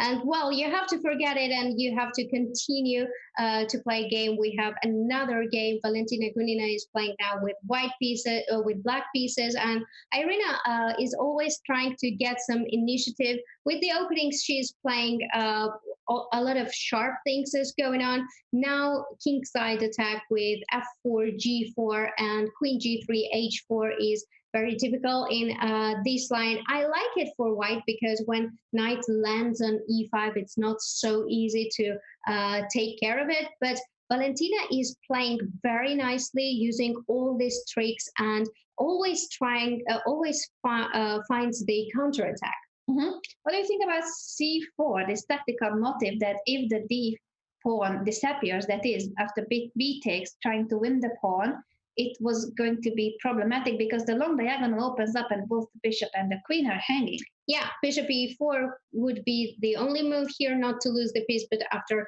knight e4, knight e4, and f5, white is anyway losing the piece because of the pin. That is why d takes c4 didn't happen. g5 is an interesting way to meet it and to ignore that bishop is hanging. Take takes, and now actually Irina allows the pawn pawn take, gf, gf, and why not knight d3? This is what I'm a bit puzzled with, because knight d3, probably queen c2, and we are losing a lot of piece. Both knights right? would have been hanging. She instead decides to go for knight g4 to attack the f6 pawn. King g7 protects that pawn. And now if she takes back on d3, she once again needs to calculate if she can keep her pieces after queen c2. Yeah, another way to continue the attack is probably, I would anyway take on d3, but you can play something like rook c1, d takes c2, king f2, and then rook g1. But there is no threat because knight g6 is a great defender of the king side. I've just seen our latest fact about the match and how's it going so far. Gunina's score so far, that is 8 out of 9, is the exact same record that Magnus Carlsen has set in the Speed Chess Championships earlier on. Can she beat that record? Can she go over that? Oh, I don't know. With such play and some help of Irina with the mouse slips, anything can happen. Queen h3 at the moment is also interesting. I've seen it in chess. In chat. Queen h3 is discussed. Queen h3 threatening queen h6.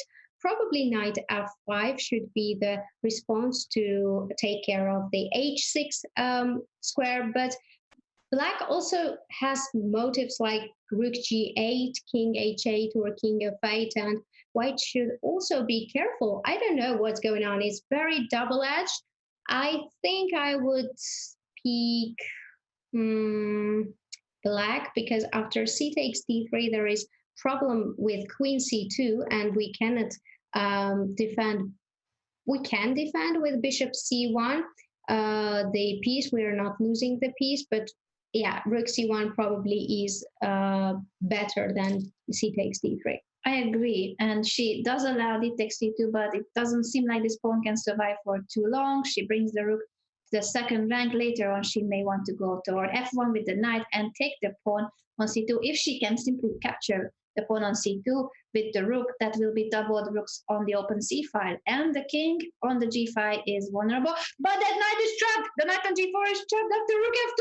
Yeah, after rook f2, and rook g2 does not help, because after h takes g4, queen g4, or rook g4, knight g6 is still available. And if h4 to push h5, yeah, this is of course possible. Maybe f5, queen g5, something like bishop e7 is here. So if, and bishop h4. Yeah, so instead I go here with the and then rook h8. Rook h8 and protects the h5 square. Wow. But I don't know, because queen g5, bishop e7, and then queen g3, still rook h8. Yeah, it's knight f6 was played, knight f6, king f6, taking on h5, check, king h1, and knight f5. This is not looking good for white, because now king can go to e7 and there is no danger anymore. Only danger on the king side could be to white king. Yes, that is a problem for Irina, that from a position that looked interesting for white, at least couple of chances even after the capture on c2. Rook f2, unfortunately, was a move that allowed the trapping of the knight with h5. And yes, the black king is vulnerable, but it will hide on e7 and the rook on the h5. Now the other rook on the g5, plus this knight on f5. It is black who is attacking now. It is not white. Yeah, with a piece down and piece up for black. It looks really good for black. I'm actually interested how do these players take loses, because as Valentina said in her pre-match interview, she said that each time I played badly, I want to quit chess, but in the days after, I'm normal again. So it looks like she takes it very seriously and very emotionally, though online chess is very different, but it's still very unpleasant to kind of lose not all games, but lose in a row a lot. And when Irina was asked about the fear in chess, she just said that maybe to lose all games in this match. She's definitely not losing all her games, but she's losing a couple of games. And in this last moment, so there was a trade on g5. It's not helping white's case that much. It's still a piece up for black. Technical, this still takes some technique to win this as black, but Valentina has 3 minutes left and it's only 4 seconds for Irina. Yeah, Valentina is very experienced player, and Irina resigned. It makes sense because you want to keep time, and it's important to try and fight back. And Irina has the spirit of it. So I'm still having hopes that Irina will come back, as we have 2 more portions, 3+1, coming in like 5 minutes.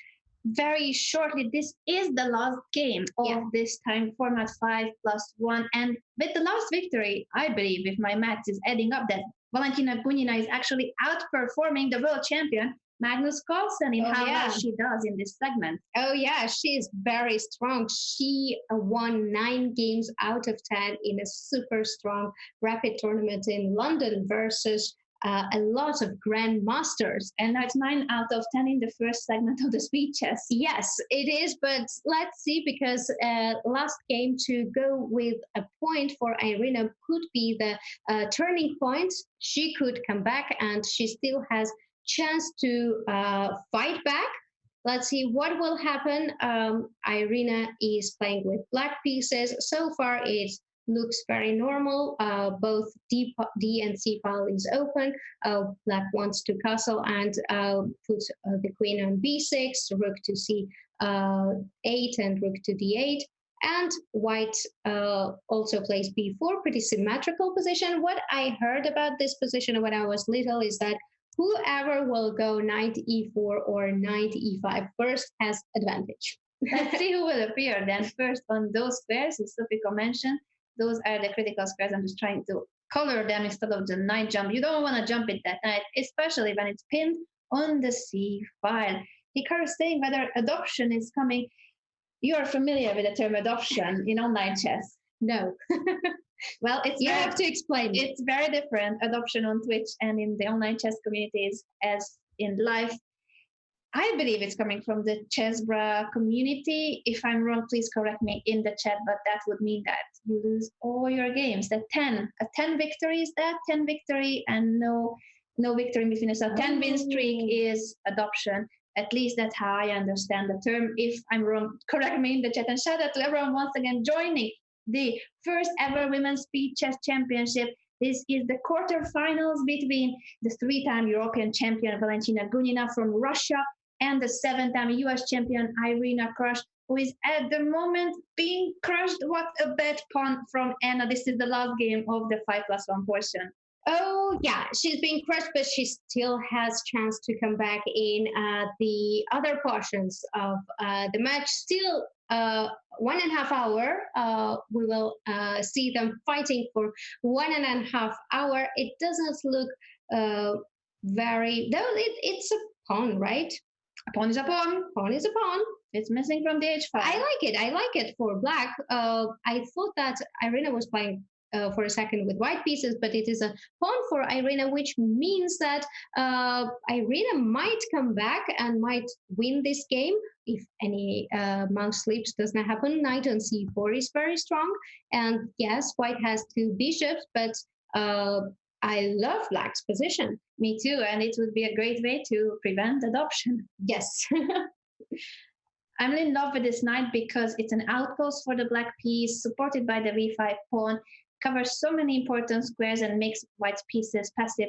Now white is trying to trade pieces, takes on d8, and now goes bishop e2 to threaten the knight. Queen b7 might be a possibility, because after queen b7 you cannot play bishop f3. After bishop f3, queen f3, tactics are on the board. Beautiful. Queen Let me f3, show it. king f3, knight d2, and take the queen and win the piece. Great piece. Watch out for tactics. The knight is a tricky piece. It is, but queen b7 is not yet on the board. Wait, she played queen a8 and bishop f3. Oh, Valentina steps into the tactical motive that Miss Tactics has been describing. This is the final game of the 5+1 portion. We will go for a very short break after this. Geez, what a blunder from the very experienced tactical player, Valentina Gunina. We will come back to this match and cover the rest of the segments after a very short break. Don't go anywhere. Stay tuned.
Chess.com is about playing.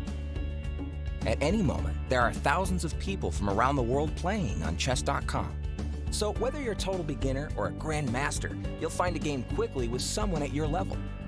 You can play at any pace, from 1-minute bullet to 5-minute blitz to 60-minute games. Or you can play more relaxed games where you have several days to make your move. There are tournaments starting every few minutes, or you can play against our customizable coaching computer. Chess.com is for learning. Chess isn't just about playing, it's about getting better. Chess.com puts the best training tools at your fingertips. Sharpen your game with over 50,000 tactics puzzles. Improve your strategy with training videos by top grandmasters. Get instant feedback after your games with real-time computer analysis. Regardless of where you're at now, you can take your game to the next level. Chess.com is for sharing. Join the community where you can discuss chess ideas in the forums and follow the latest chess news. Or join a club with friends and play in a league against other clubs. You can find all this in your browser at home and at work, or on the go with your phone or tablet. Signing up is free and easy. So what are you waiting for? Enjoy your game. Welcome back, everybody. This is the Women's Speed Chess Championship with a very exciting match between the 3-time European champion Valentina Gunina and the 7-time U.S. champion Irina Krush. This is my good friend Sofika Gormishvili. I'm Anna Rudolph, and you are 12,000 out of chess fans from all over the world. Yeah, it's amazing. I can't even speak anymore because I am just so pleasantly surprised by how many fans are interested in today's match. Yeah, it's amazing to have so many of you. Thank you so much for tuning in. It's great to have you here. We definitely want to know your opinion. What's going to happen in the next portion, 3+1, because 5+1 is already over and we still have bullets. So what's your predictions? Please do write in chat and let us know. What do you think? So far, it's a 7-point lead for the Russian player. Valentina Gunina has been very quick and precise in her calculation, but we have seen blunders from both sides. Do you think that Irina will manage to make a comeback in the 3+1 portion? It's an hour segment where the players will be competing with the blitz time control, 3-minute plus 1 second increment per move. Let us know if you think she will bounce back. And who are you rooting for? Is it Valentina? Is it Irina? Are you rooting for Stopiko or Baby Tactics? Daniel Geary was about to join us, but it's his bedtime already, unfortunately. Yeah, he is already sleeping and it's not possible anymore to have him here, but we still have many matches to go, and we'll see, maybe we can get him for the next match. Yeah, reminding everyone of the next match that will be not tomorrow, but on May the 30th. That's when Harika Dronavalli from India will face Marie Sabak from France. The winner of that match is going to compete against Elina Danielian. Yeah. She is the Armenian grandmaster who managed to knock out our top seed Katerina Lano. And today's winner is going to be the opponent of Alexandra Kostenyuk, the chess queen. Yeah, let's see what's going to happen. Will we have Valentina facing her teammate Kostynyuk, or it will be Irina Krush who will have revenge for Anna Zatonsky, who is also representing U.S. for many years and won U.S. championship 4 times. Indeed, we have seen yesterday the 4-time U.S. champion, today the 7-time U.S. champion, and the 2 ladies, from the Russian team. I'm going to say that the Russian team, the 2 ladies yesterday, Alexandra Kostynyuk, today Valentina Gunina, they are some of the most successful players of the Russian Olympic team overall in history, having collected not just the team medals, but also individual medals. Yes, they have collected individual medals a lot of times, and it's always takes that all team plays good and one is like striking and takes the gold medal on first board or third board so that the team wins the Olympiad. And we have Botvinnik variation on the board. It is super tough, but Valentina knows what she's doing. She goes for the theoretical line. And this is very sharp position where white sacrifices the pawns, and then a lot of things is going to happen on the queen side and in the center. Black's main weakness is the king in the center. So black is usually trying to castle long side with bishop b7 and long side castle, and white is trying to castle short side. I tried it. Have you tried to play this line? Do you think it fits my style? Look at this king. Where are the pawns? Where's my shelter? I would be so scared.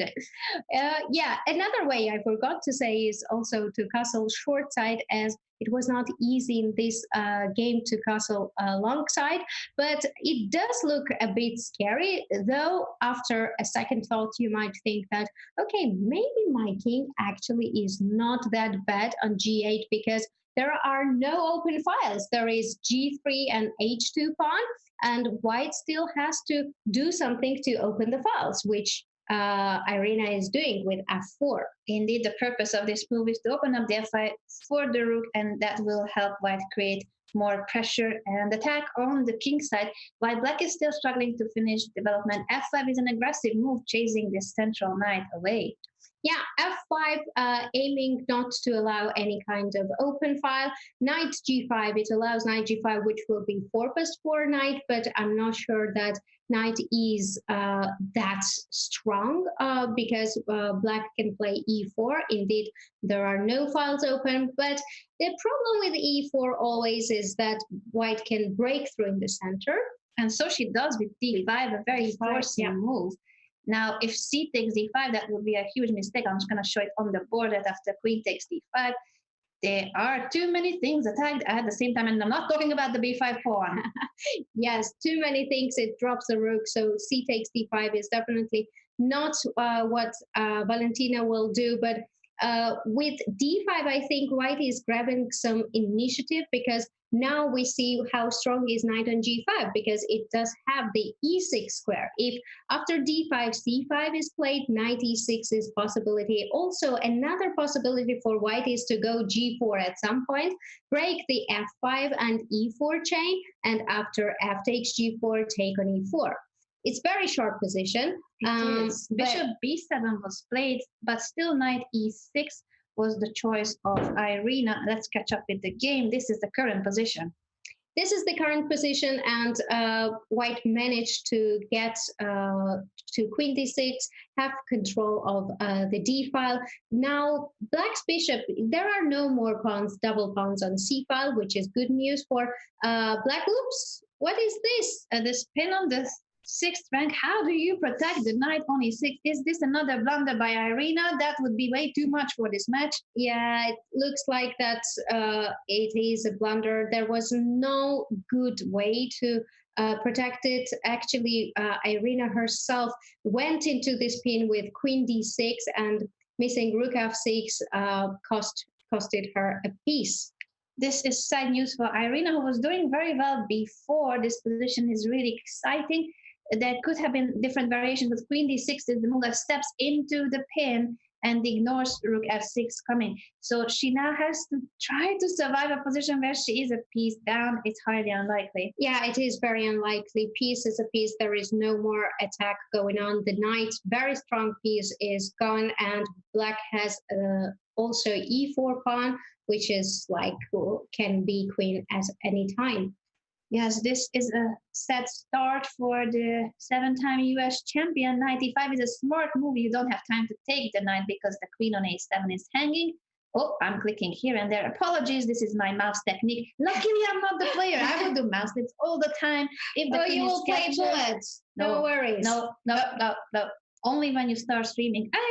That may be tomorrow, by the way. Tomorrow, I'm trying to get Sopika to make a stream on her own. We're going to set up her channel. So tomorrow afternoon, evening, you may get a notification on Twitter by me that Sopika is going to be going live on her channel. Scary. Cross fingers. Scary. Cross fingers. It's very scary. I think I'm too weak, too slow. I'll force you to play some bullet. Oh, no.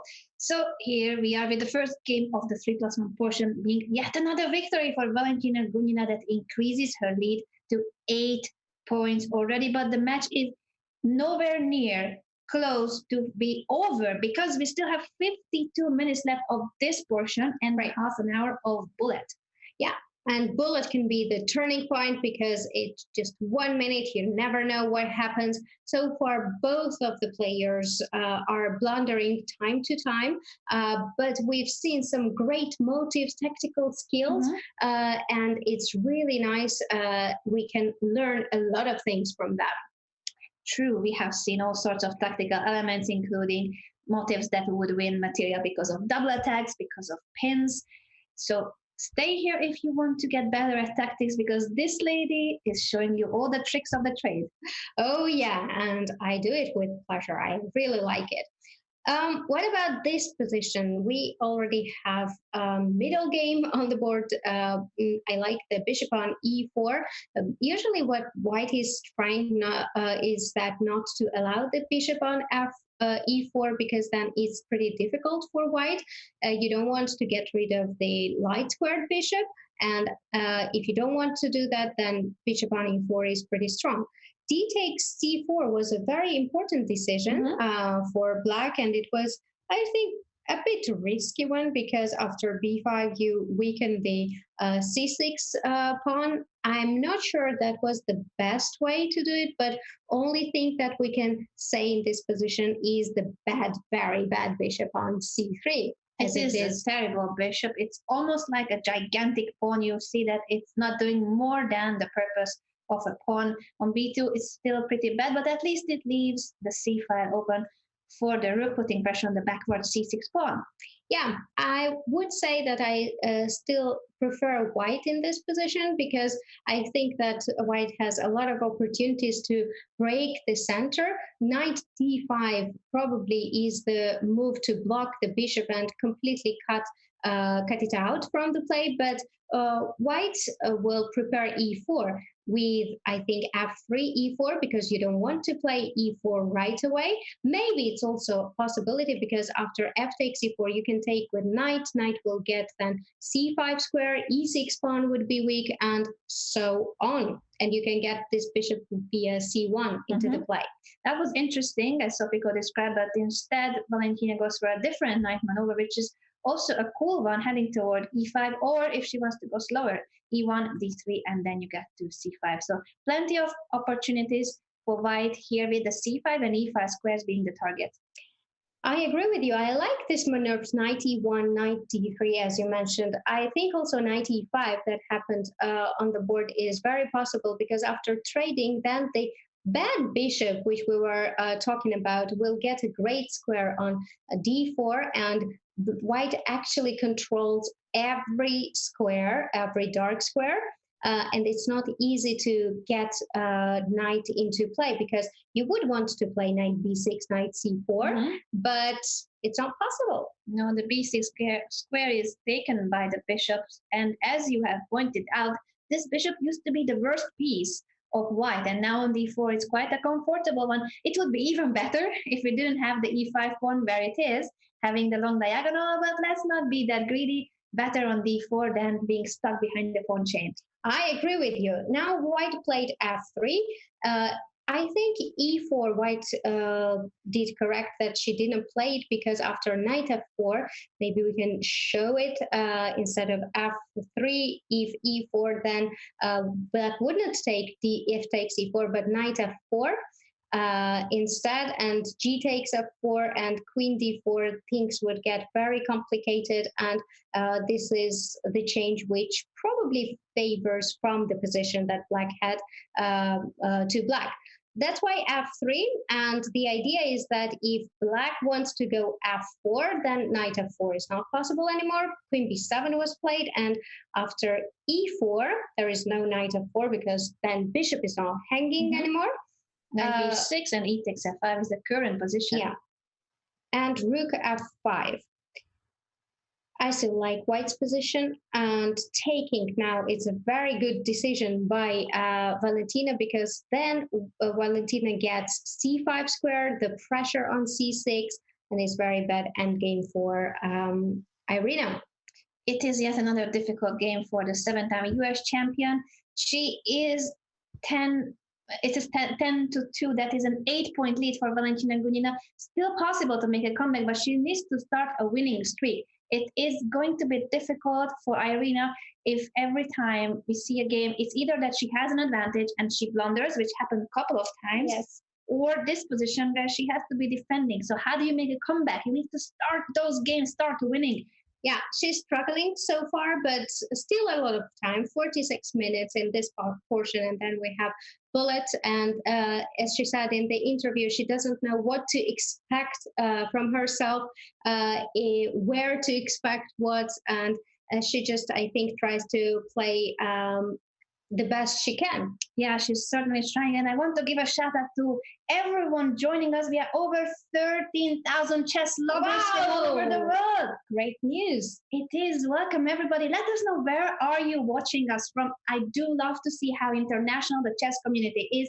Please let us know your country or your city so that we can see where's everyone tuning in from. Sopiko is from Georgia. I am from Hungary. She lives in the Netherlands. I live in Spain. We are right now in the Netherlands, but this is the chess world. The chess community is as international as it can get. Valentina wins yet another game in the meantime. Yes, yet another win for Valentina, and huge margin. She is leading now with how many points? It's already a 9-point lead. My math is terrible. Oh my God, 9 points. It's very difficult to come back and catch up, but still, Irina has a chance. And she has the spirit. She is fighting in every game, and every game that she might win might be the turning point. You can get this emotion into you, and you can feel that, okay, that's what I'm going to do now, and things might go good again. Indeed, chess is a game about psychology too, not just the objectively best moves on the board, but these are two human beings that have emotions.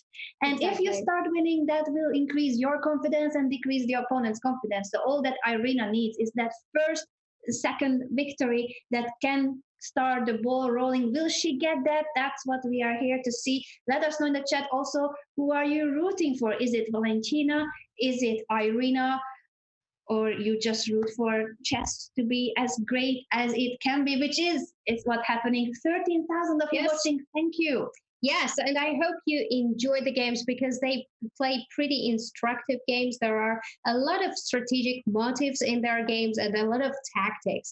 And in this game, this is no surprise that Valentina is playing this structure with C16, 5, E6. That's her main repertoire, and she knows it very well. I think I also played against her a couple of times, though I was with black pieces and we had sort of similar repertoire. So I was also playing Slav against her, and she's very strong. It did not end very well for me. I think I have maybe one draw, but that's it. She would crush me. She's very, very strong. I never played against Irina.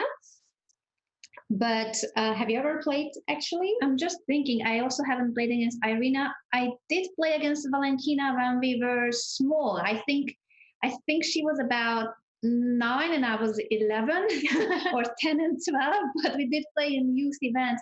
I played in a Blitz World Youth event, World European or World, I think European event. She won and I was second. I don't know how I did that. Wow. I don't know how. Look at you. Who's saying that she is bad in Blitz? Every time I'm opening some secrets, she has draw versus Katerina Lahno and versus Alina as well, I think, both. And now she's telling me, oh, I was second and Valentina was first.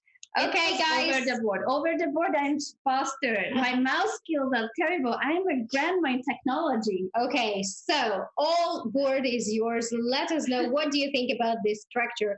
B4, C5, D4, E5, F4. What is this? I like the aesthetics. It's a zigzag for both players. Zigzag, look at this pawn chain and then black's pawn structure. Kind of looks like the Chinese wall. 6,000 kilometers.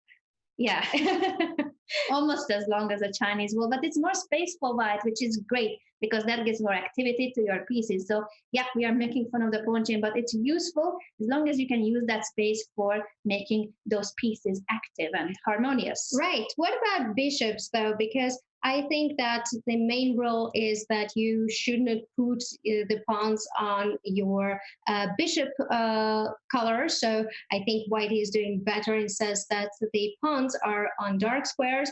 And for black, it is a bit difficult to do something about the bishop, as all pawns are on light squares.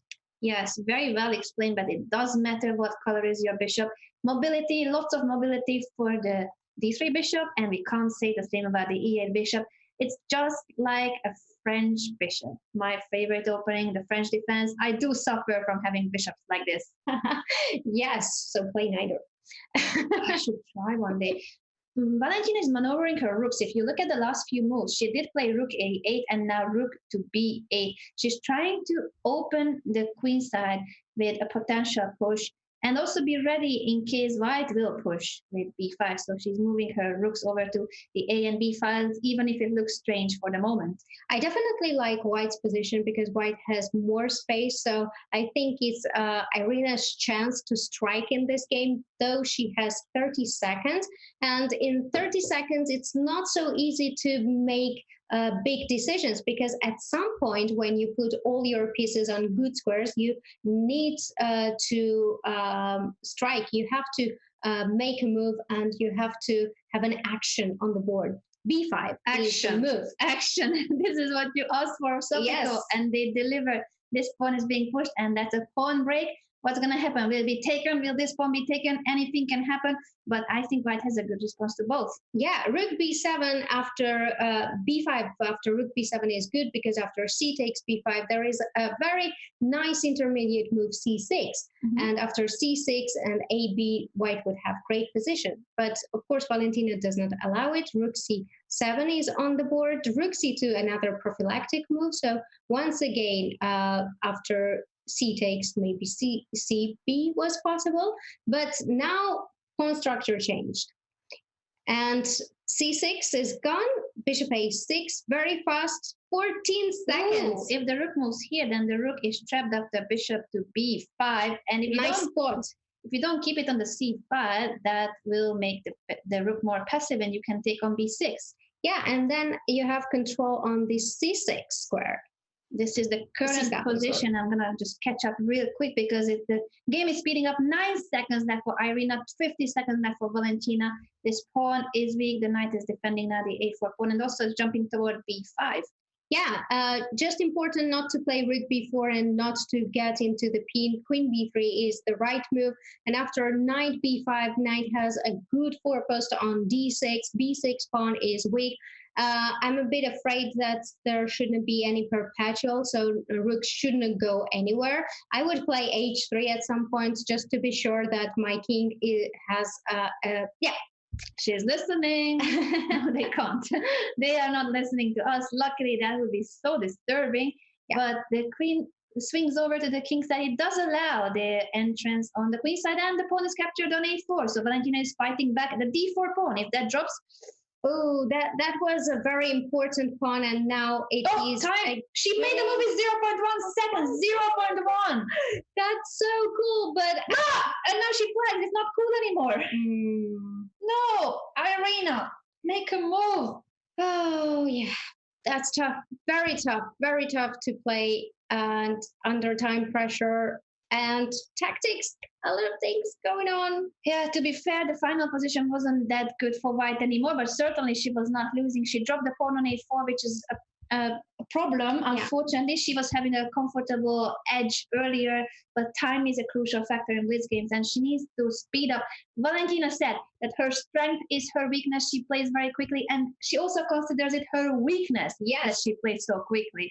Yes, and Irina also knows it. She said that Valentina is very strong. She plays blitz very, very good. And when she was asked about weaknesses, she just hoped that it would be shown in the match. We shall see if it will be shown, but so far it's a 10-point lead for the 3-time European champion from Russia, Valentina Gunina. Good start, but we are nowhere near the end of this showdown. This is only the 3+1 segment and still 36 minutes left. After this segment, we have the bullet portion. Anything can happen. 10 point is not decisive because there are so many more games left. Yeah, I agree with you. And Bullet is fun to play. I think that's where Valentina feels that things might go a bit wrong because it's just you never know what happens. So it's very good for her to have such huge margin, but still, Irina can fight back. She has spirit for that. And let's see if she manages or Valentina is too strong, too fast. Oh, the opposite of too weak, too slow. I don't know who said too weak, too slow. Do you guys know it in the chat what too weak, too slow refers to? Who said it? Share your thoughts. Indeed, who said it and about whom, which player it was that was described being too weak and too slow. One of the seconds of someone you have heard about. But let's just remind everyone about the question of the day that concerns women's chess. Who do you consider the best female player ever apart from Judith Polgar and Hu Yifan? Use the hashtag speeches to let us know about your opinion. We have seen one of you talking about Alexandra Kostenyuk. She's, of course, an amazing player. She qualified already to the semifinals. Yes, she did. And another answer is from Chess Willem. He's saying, this is kind of hard. No, it is. I like Juve and June a lot. But you have V. Gunina, Humpy, Harika, Pia, Lagno, the lady that beat Lagno at the last Chess Championship, Elina Kostenyuk. Okay, I'm choosing Juve and June. That's very, very nice. I think that he is right because there are really a lot of players, but we definitely want to know your opinion. Share your thoughts. Who do you think is the greatest of all, apart from Judith Polgar and Ho Yifan? We are waiting for more answers. And meanwhile, what's going on in this game? Valentina has an isolated pawn and great knight for Irina on b4, which protects the c6 pawn. And actually, c6 pawn is not that bad as it controls the b5 square, but the weakness, of course, is now the c5 square. It is, and the knight is already taking advantage of that weak square. It's an outpost for the white knight, a beast we see here. Backward c6 pawn and the knight on c5 beautifully placed. It makes black's pieces passive, and you see that the rook moving over to a7 is not the kind of move you want to play. It's when sadly you need to play passive moves like this. Yes, it is, and it is pretty passive position. I agree with you. Knight on c5 is great, but black's compensation for the knight on c5 is knight on d5 and on b4, as they are both on 4 costs. Yeah, and the time situation is still balanced, which is good news for Irina. She has been struggling. Oh, that is a free rook. She's doing very well in terms of time management, but no, that is a free rook. Irina doesn't realize that the b8 square was under the control of the queen. One move blunder. Okay, that feels bad. Feels bad, man. You know that. Feels bad, man. Feels bad, man. She's gonna get started with her Twitch channel tomorrow. Tomorrow is the day, guys. Stay tuned for a tweet. I'm gonna tweet the moment we will be going live on her Twitch channel. Cross fingers that we manage. Cross fingers. She is more stubborn than me. I don't know. I should really lock her in the basement. I don't want to go back to the basement. Mommy, no. That's where your place is, full of chocolates. Don't complain. I like the conditions though. 11-point lead for Valentina Gunina. That is huge, but it is still nowhere near the end of the match because we have 33 minutes left from this portion. That is the 3+1 blitz. And after that, another 30 minutes of bullet games. And in bullet chess, you know that anything can happen. Actually, Irina believes that that's one of her biggest advantages to get to the bullet. If she's not training with too many points, I think she will be confident about the bullet. And a reminder about the rest of the schedule of the Women's Speak Chess Championship is that the next match we cover is on May the 30th between Harika Dronavalli from India against Marie Sebag from France. The winner of that match will face Elina Danielian. Yes, and the winner of this match will face Alexandra Kostyuk. So we'll see who's going to be. Will it be the Russian match or again USA versus Russia? Let's see. Still some hopes for Irina, but life looks very good for Valentina so far. Yeah, especially after having collected an 11-point lead. She must be very confident. But one more time, it's over an hour that's left from the match, and the time control is becoming faster and faster. That is, we're going to see many, many games, and mistakes can happen. Mistakes can happen. So far, I like the choice of Irina in the openings, but unfortunately, she is blundering sometimes. Sometimes mouse sleep happens. But Valentina, it's seen that Valentina puts a lot of pressure on her, and when you're under pressure, you can easily collapse. This game, white still needs to develop and still needs to castle, and then it will be classical position of the isolated pawn. I like to play isolated pawn with isolated pawn. This girl would not agree with me. I wanted to say I like to play against the isolated pawn, so we can just play a thematic tournament, basically. We can. Of course, it has pros and cons. Generally, what black should try is she should get some active play going on around the isolated pawn, and she should try to have some attack and squares under control. And what white should try is that she should try to trade all pieces, block the D pawn, which so that there is no break. But actually, at this very moment, when I always played knight b5, knight d4, I remember I was 12 years old, maybe. I was playing in Spain, an open tournament against Mikhail Shuba. And he told me that you should not always try to block it, but you should try to attack the isolated pawn. And it got into my mind so much that anytime I'm going for knight b5, knight d4, now I'm thinking of his words that is it really necessary to block it if there is no breakthrough?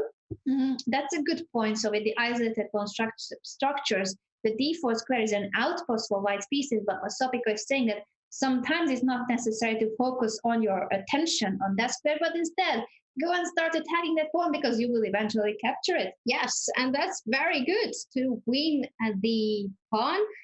Isolated pawn has a weakness that it is not defended by another pawn and it's alone, so pieces should support it, and that's what white is trying to do, that if you trade a lot of pieces, then no pieces will be left to defend these tiny pawn in the center. Now after these knight jumps up, you can see that the black knights are very active in the center, but the white rook enters the 7th rank, putting pressure on the b7 pawn. Yes, and rook c7 is very active move. It attacks the b7 pawn, as you mentioned. It also serves the purpose to double on the c file, and if c file is under control, then everything is good for white, because if black tries to trade pieces, we know that it's not very good for black. Yes, so Valentina will have to be defending this position, and Irina badly needs to start that winning streak. She can still make a comeback. It's still an hour left from the match, but she has to start collecting points, boost her confidence, and decrease the confidence of her opponent, because Valentina is very comfortable so far with this edge. Yes, and actually, I think Irina should aim for such positions because, as she mentioned in the pre-match interview, what was Valentina's strength? She said that she is very good at dynamic play and she calculates great. And in this position, if there are no tactics going on and it is strategical play, that's where maybe Irina has more chances. Fully agree on that, but she has to hurry up because it's only 15 seconds left. She's offering the g4 pawn. So let's see the tactics. She offers this pawn, the check, and then knight c6. Beautiful tactics. This is the point. So nice. Yeah, it is true that Valentina Gunina is great in tactics, but also Irina, of course, spots these tactical motives. Both are grandmasters. They have the overall title of grandmaster. That's not a woman grandmaster. It's the highest title in chess that both of these players achieved, and they consider it their top achievement in their entire career, becoming a grandmaster. Yes, it is. There are very few female grandmasters, and it's super hard to achieve. You need to do a lot of things, and you need to cross 2,500 elo points. Indeed, which is not easy. I was just hoping she wouldn't place the rook on a5 because that was a fork on c4. She needs to hurry up. It's 6 seconds left for Irina. Ooh. Yeah, she shouldn't be unlucky now because it is really the moment where Irina is clearly winning. Yeah, her position is winning. She just needs to make sure that she doesn't flag it and does not step into forks. Both are still a possibility with 4 seconds left on the clock. Yes, a pawn. She should push the a pawn, but she tries to collect the pawns, which is very understandable. She doesn't want to give up the pawns on the king side because then Black indeed has chance to win, to draw the game. And it's actually great to see such fighting game from both players while Irina is trying to convert the advantage. And I think she manages it because a7 will be promoted. But Valentina also tried her best. Look at this, rook a6, very nice motive. Beautiful. Beautiful, it's just beautiful. And now she plays king d6 to attack the knight. The rook was untouchable because a8 would have been a queen. What a beautiful move by Irina, who made a move with 1 second left on the clock. I'm getting a heart attack. And now there's a queen on h1. Check, and then she promotes. Oh, I'm moving the mouse here and there. Apologies. What a game is still not over. It is not, and it's still...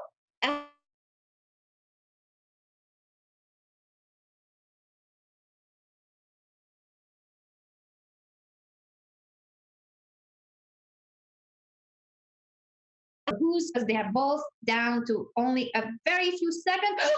1 second left for Valentina Gunina, and she is about to flag. She got flagged. Valentina Gunina, one of the fastest players among female players, she gets flagged in this game. But Irina deserved this victory. She outplayed Valentina. She did. She outplayed Valentina with great tactics with knight c6, and yes, maybe she should try to get these sort of positions. We again have queen's gambit accepted on the board with e3, not anymore with e4. The line I was playing here is with c5, but a6 b5 is one of the main lines as well, though I like to play c5 knight c6, and this is all theory. After e5, I think it gets very sharp, knight to d5. Then white doesn't care about the d4 pawn yet because e5 pawn is hanging, and what white wants is to use the advantage in development. White is ahead in development, and a black king is still in the center. Yes, as you mentioned, a very theoretical line. And in terms of the match situation with the victory that Irina has just collected, it's still a 10-point lead for Valentina, but there's 24 minutes left of this portion, 3+1, and then we'll have half an hour of bullet game, so anything can still happen. And welcome everybody who is just joining. We are over 1,300 chess fans connecting to this match from all around the world, and I still want to know, where are you guys joining us from? It's one of my all-time questions because I do like to know more about our viewers. And where's everyone from? This lady, Georgian, I'm Hungarian, she lives in the Netherlands, I live in Spain, and we are watching an online competition that's about the best female players in the world. For the first time, Chess.com organizes the Speed Chess Championship for women, $20,000 on the line. Huge prize. Irina was planning to go to Italy, Greece, Croatia, if she wins the prize, and Valentina said that is really big amount, and she has to think to plan how to spend it because it's not so easy to spend it in a day. Yeah, to be fair, our question was very tricky. The Chess.com staff asked the question in a way, what would you buy if you had to spend the entire price in a day? To be fair, I think they would save it and spend it on the long run, not spend it in a day. But yes, our question was tricky. Yes, indeed, but I like both versions. I like that Irina planned some trips in Europe, and Valentina just takes her time and just wants to plan and see what she wants to do with that money. But yet, we still have the match going on, and $20,000 is the prize for the winner. Yeah, that's the overall prize fund. So every time they advance to the next stage, they keep collecting prizes. And the winner of the Women's Speed Championship will also qualify to the Speed Chess Championship, the overall Speed Chess Championship, where the top players compete, including the dear husband of Sopiko, Anish Giri, who is doing a great job babysitting at the moment. Yeah, he's doing great. Baby is already sleeping, so he can watch our broadcast. I'm sure that's what he's doing instead of preparing for the Grand Chess Tour. Oh my God, what's going on? E5 pawn is gone, and there is an extra pawn for Irina, but she had to play King F8, which is pretty unfortunate. As the rook cannot come into play very fast. What I'm afraid is that Valentina might get some chances because of active pieces on the king side, but I still hope that pawn is a pawn and there is not so much pieces aiming at the g7 pawn so that black cannot defend. Yeah, I'm just pointing at the two that I can see attacking right now, g7, but it's true that it wasn't that difficult to protect it. Rook h7, awkward place for the rook, but so far it's defending what had to be defended. Yeah, I like the decision that Irina chose not to castle, but instead she went king f8, h5, and rook h7. That's more solid. And protects the king side way better. And let's see if she can do something with the extra pawn. I like rook h6 very much because now rook g6, if black manages to play rook g6, king g8, king is very fine on f8 as well, and king g8. Rook g6 would be great, and then maybe tables can turn and black would be the one who will attack. What we said is that what Irina needed badly was to start a streak. She has just won a game after many, many missed chances. She won in the previous game. She outplayed Valentina, and then she won on time. But the game was all the time in her favor. So yes, this is a good tendency for Irina to make a comeback. Is the 7-time US champion with the black pieces facing the 3-time European champion, and they both have collected medals for their teams. Irina a bronze and a silver for Team US at Chess Olympiads, and Valentina very successful with the team of Russia collecting gold medals. She is. I was wondering what could have been the trap with knight f4 instead of rook g6, because knight f4 was double attack with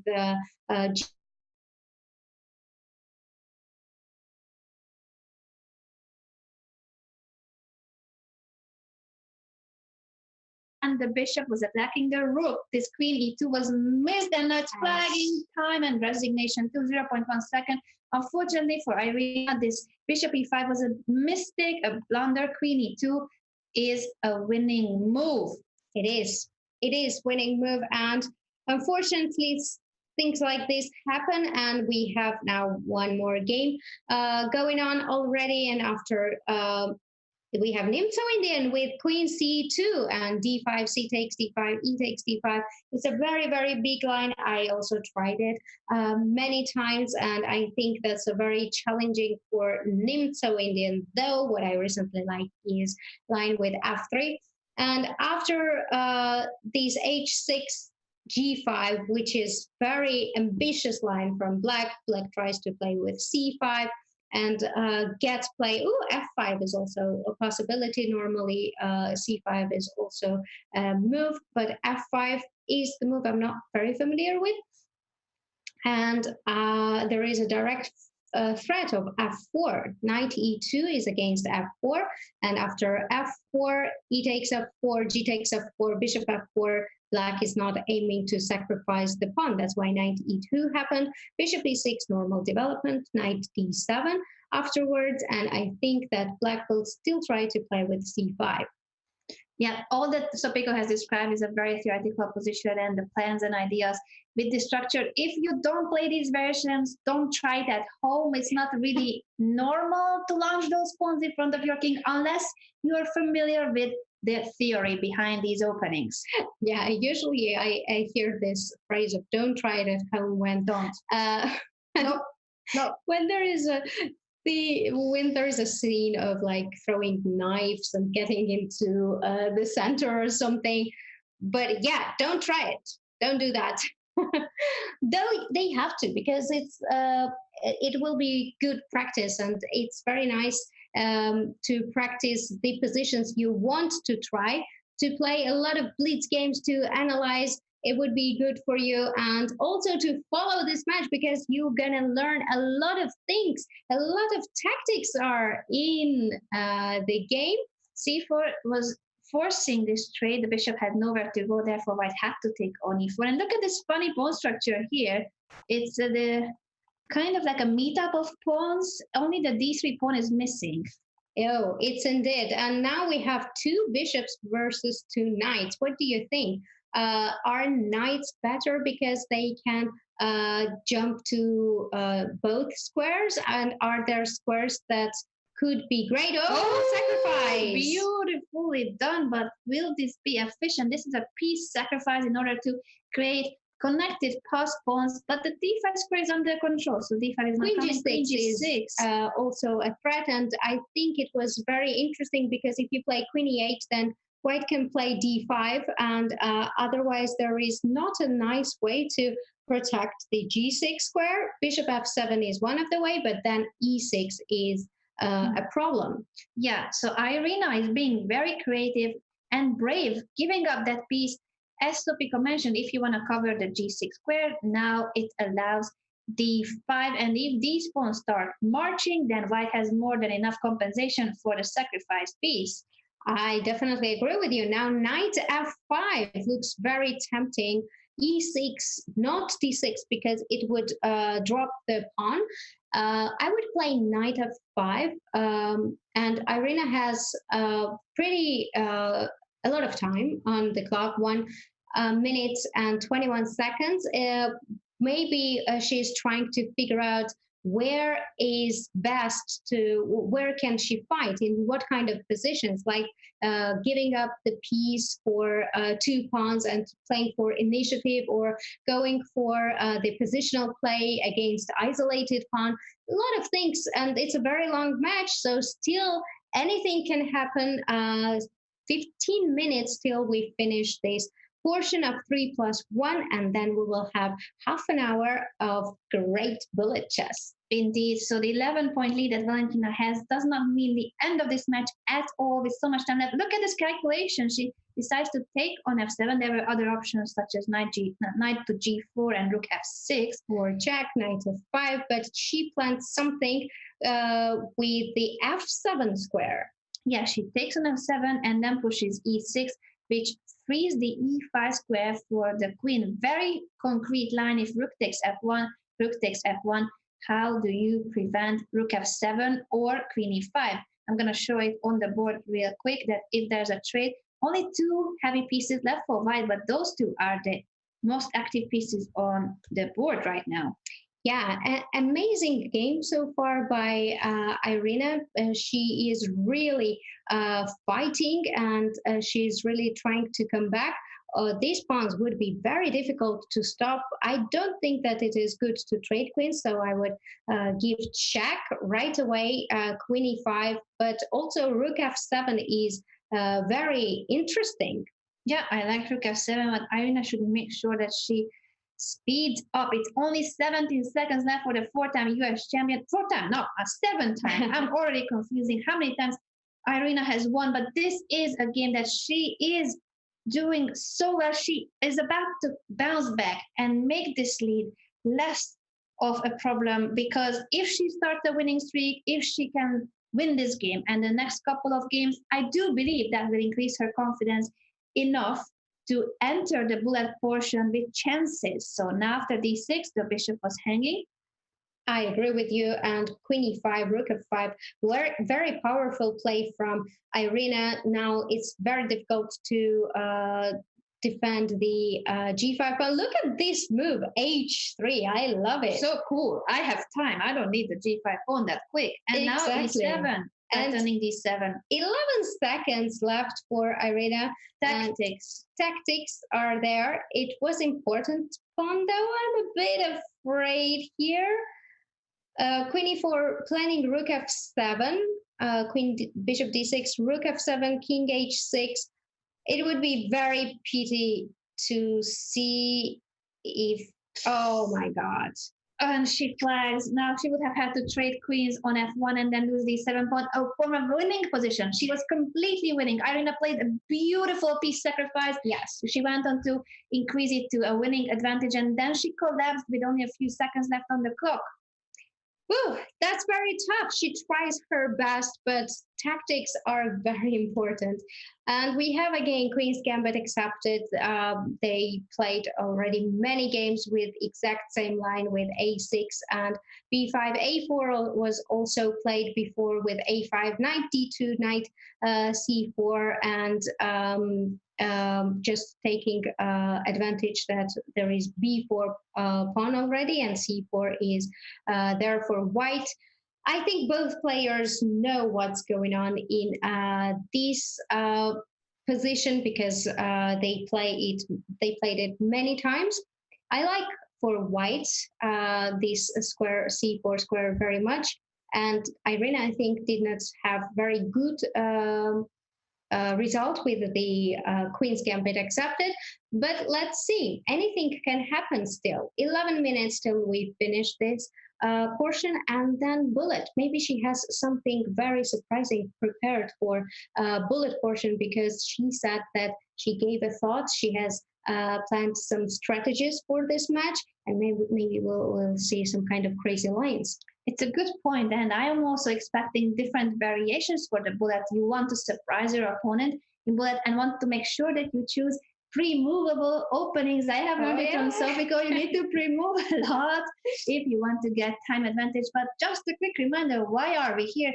This is the first time ever that Chess.com organizes a speed chess championship for the top players, the top female players in the world are competing. It's an 8-player field, and it's a knockout system where each and every match we say goodbye to one of the ladies, unfortunately, but the other one will make it to the next stage. This is the quarterfinals, yes. And the winner of today's match will face Alexandra Kostenyuk, the former women's world champion, in June. $20,000 on the line overall. So who is going to be? Share your thoughts. Will it be Valentina Gunina or Irina Krush who will play against Alexandra Kostenyuk? So far, it looks very good for Valentina. She is also playing strong and she is also very fast. But there is, I think, luck in chess because of the mouse sleeps. And Irina did a terrible mouse sleeps. It was clear. It was clear that it was mouse sleeps, just blundering the queen.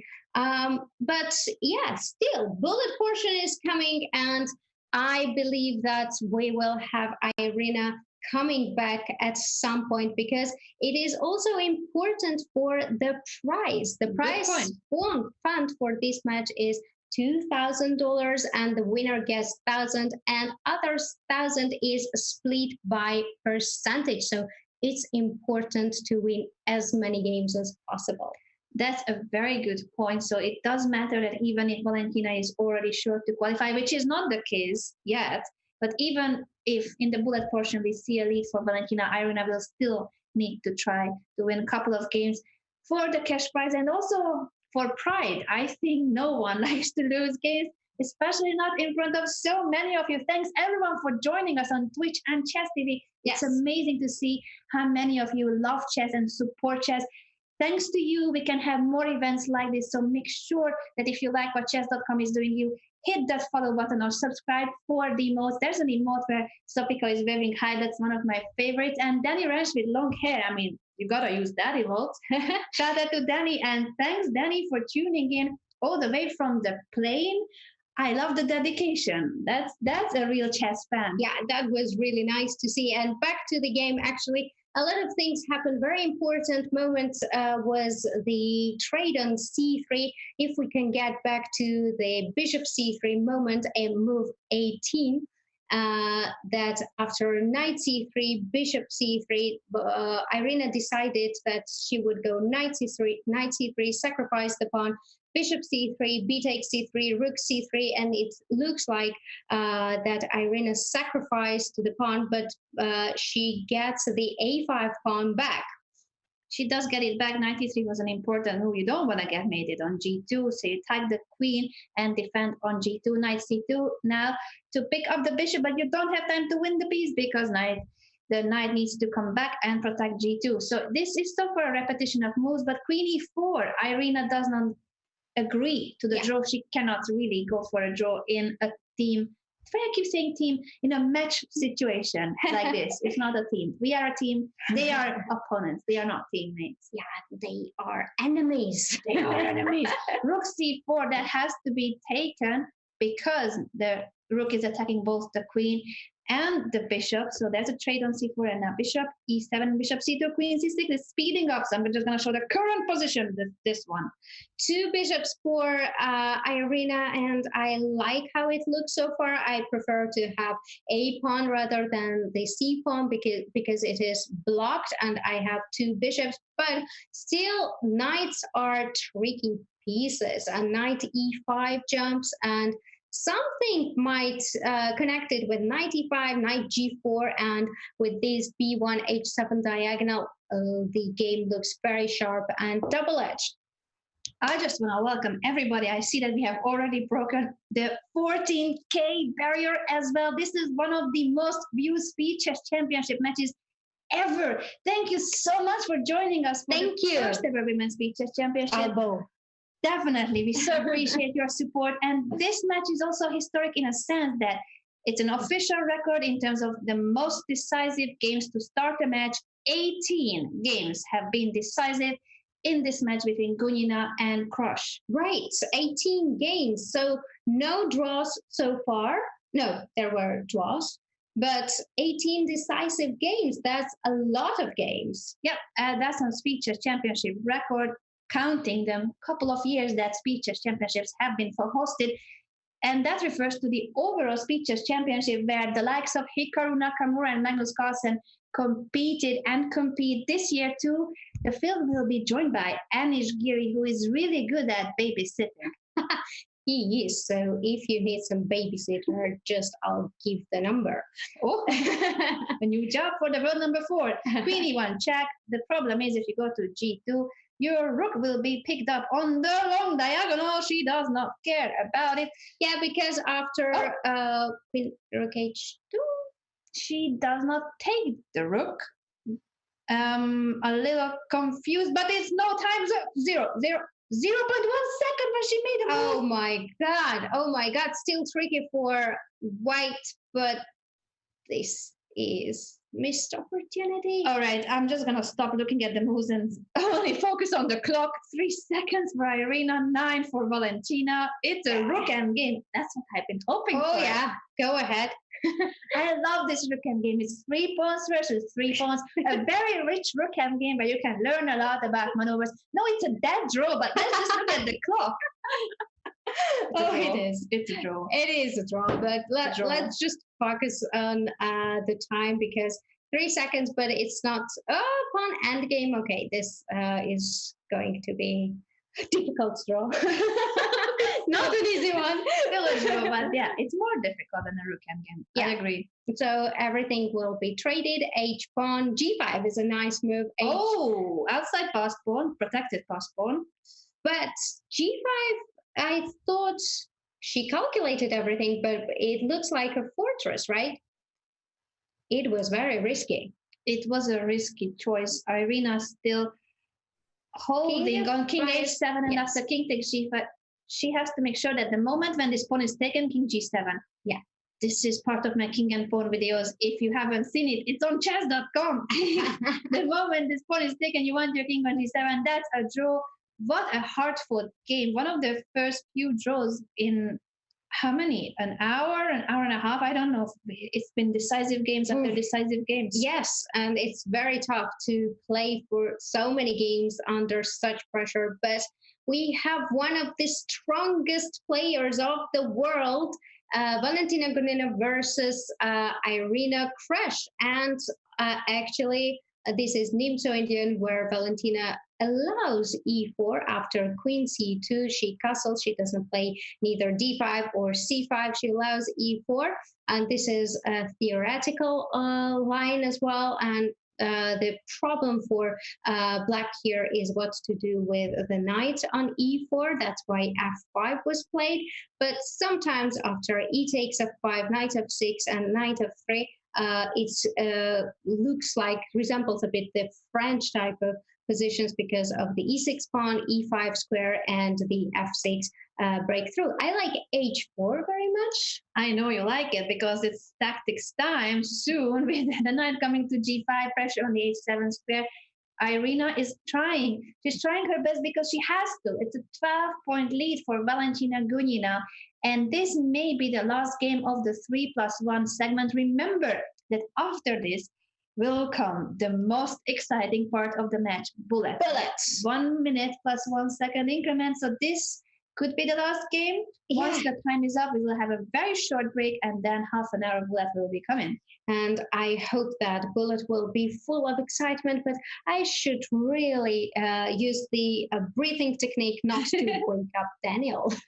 Oh yeah, Daniel is already asleep and we are here shouting because the match is so exciting, and many of you are tuning in. Once again, thank you so much for supporting chess on platforms such as Twitch. It is now an e-sport. This competition and so many other events that Chess.com is hosting is combining esports, the gaming environment, with an ancient board game that is chess.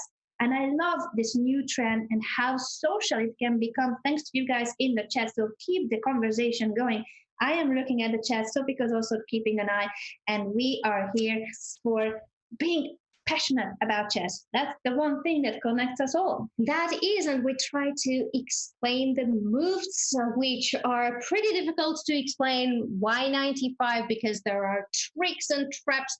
95, d takes c5, queen e5, and bishop h6 would be very unpleasant to meet. So knight e5, bishop h6, and bishop c5. Also, some discovered attacks with the queen hanging on e5 are possible.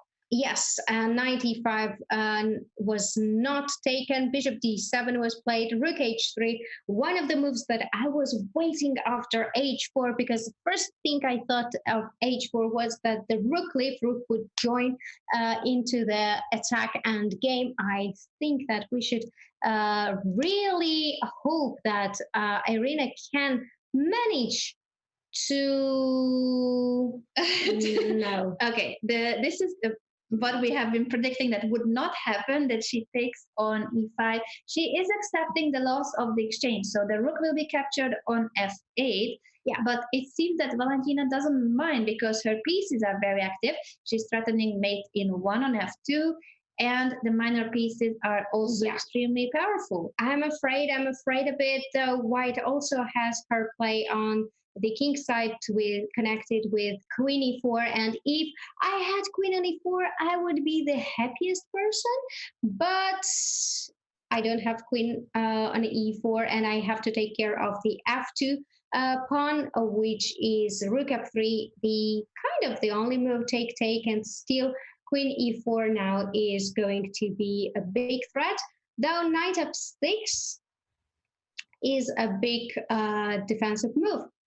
Yes, against queen e4, or after queen e4 when not mate, but the entry on h7 is being threatened. Time is up. That means that this is the last game of the 3 minute plus 1 second blitz games, but don't go anywhere because after this game, we will go for a short break, and then the bullet begins, the most exciting part of any speed chess match, and we cannot wait to see it. Yes, we cannot. I think that this is still very tricky for white, though she grabs the b7 pawn, and it might be that white is just having an exchange. I like the way Irina is playing, trying to trade all pieces, because when you have material, you should try to trade pieces, then it's easier to convert the advantage. Of course, Valentina tries to 6, 5. I'm just going to be counting back because Irina needs to speed up. Yes, she needs to speed up, though she has very good position. Bishop to g6, and there will be a lot of threats on back rank. Okay. Knight h5 was a surprise, because I think that king g1 was actually very important because of bishop b5.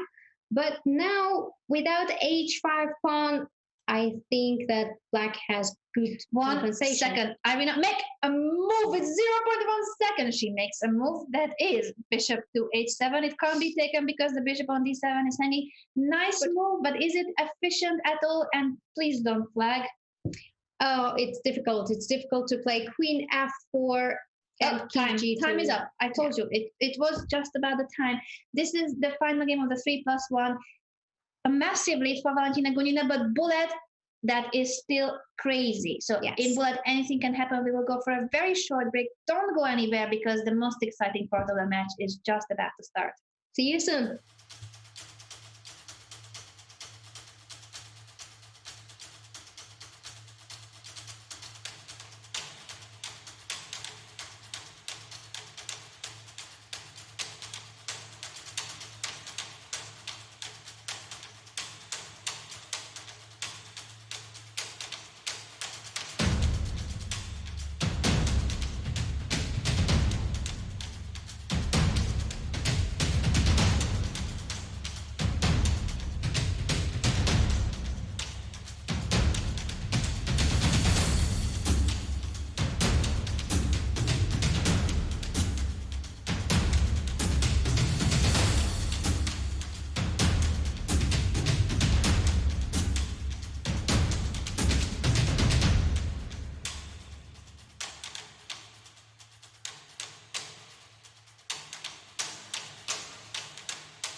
Fisher Random Chess, a game where creativity is king and memorization impossible.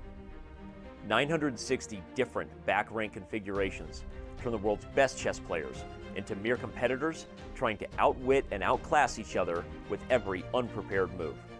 Only one will be worthy of the title, official random chess champion. But the best part is, that champion could be you. The Fisher Random Chess Championship will be unlike any tournament ever held. With a global qualification system, for the first time ever, everybody truly has a chance to prove themselves the best player in the world at a chess variant. Are you a chess artist worthy of the 11th World Champion's admiration? We're going to find out. The tournament features open qualifiers beginning on April 28th and the title player qualifier stage beginning in June. Over $300,000, Fabiano Caruana, Hikaru Nakamura, and world champion Magnus Carlsen await you at the later stages.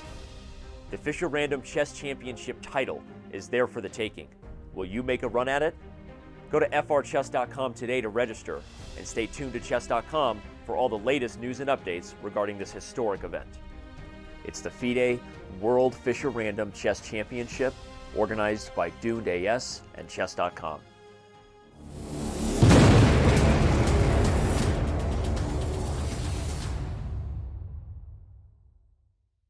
Seven from the perpetual checks. Yeah, and Queen F5 is also always a very nice motive, and now 3 against 1 on the king side. Oh no, a mouse slip! Oh. This is just unbelievable. She has a winning endgame. This queen endgame is easily winning. She knows it's winning, and she places the queen on F2. She probably just wanted to play queen F. What a moment of the match. Clean blunder in an endgame where Irina Krush was winning. That was one of the many blunders we have witnessed today. I think it was a clippable moment. Definitely clippable moment. Definitely. It was very, very disappointing to see, but that happens. It's an online match, and it could be a mouse slip, or it could be just that she did not see that it was hanging. We will not know until the interviews, but I don't think we will be that cruel to ask Irina, hey, Irina, did you see that your queen was hanging on F2? Or is that you just wanted to move it to F1 or F3? In either case, she lost the queen and she lost that game. She is now in a very difficult situation, half an hour left from the match. She can still make a comeback, but for that, she needs to start a winning streak in bullet chess. It's 1 minute plus 1 second increments. Yeah, a lot of points for Valentina, and I agree with you that it would be very difficult to catch, but once again, it's important that she wins as much games as possible because of the prize fund as well. Mm-hmm. Once again, we remind you that the prize fund for this match is $2,000 and winner gets 1,000, and the other 1,000 is split by percentage. So it's important to fight back and not to just relax and just think that, okay, it's just lost and that's it. It's certainly nowhere near over, especially since the bullet games will be very fast-paced. More mistakes we are expecting, very exciting chess, and the overall prize fund is $20,000. So the winner is not only winning today's cash prize, but will move on to the next stage into the semifinals. The overall prize fund, $20,000 being split within the next matches, and the winner of the Speed Chess Championship here among female players will make it to the main event where Anish Giri is one of the participants. Oh, yeah, there are a lot of participants, a lot of strong participants in that field, but the winner of this tournament will be strong enough to compete with one of the beasts of chess. Yeah, which beast we will not know, but certainly it's not going to be easy. This is amazing to see, by the way, how many of you are tuning into today's match. The bullet has just started. Thank you so much. Shout out to all 14,000 of you, so many chess fans from all over the world watching this game between the 3-time European champion with the white pieces facing the 7-time US champion. Who are you rooting for? Let us know in the chat. Let us know. And meanwhile, we have Queen's Gambit accepted again on the board with E4. Valentina is trying to play both lines with E3 and E4 as well. But for Bullet, it is better, I think, to play E4 because it is very sharp and it's not so easy for Black. Now both players castled and Valentina goes knight D5 right away with a very active move, Queen H5. Does she want to mate right away or she wants to provocate G6? What do you think, Anna? It's definitely a provoking move and prepares bishop g5 as well. A time management once again in favor of Valentina Gunina. She has made so many moves already and still 55 seconds on the clock. She did say that her strength is playing quickly and also her weakness is playing quickly. One of the quotes she told us about, a story she told us about earlier, is that she learned as a kid, one of the advice she received from a coach is that sometimes it's better if she could just sit on her hands and think a little more. So that she does not move the pieces. In terms of the position, there has been, where is the rook? She took on d4 in the hopes of giving mate with queen g5, but queen g5 would be made, but queen f4. Did she blunder this, or she just wanted? No, she cannot.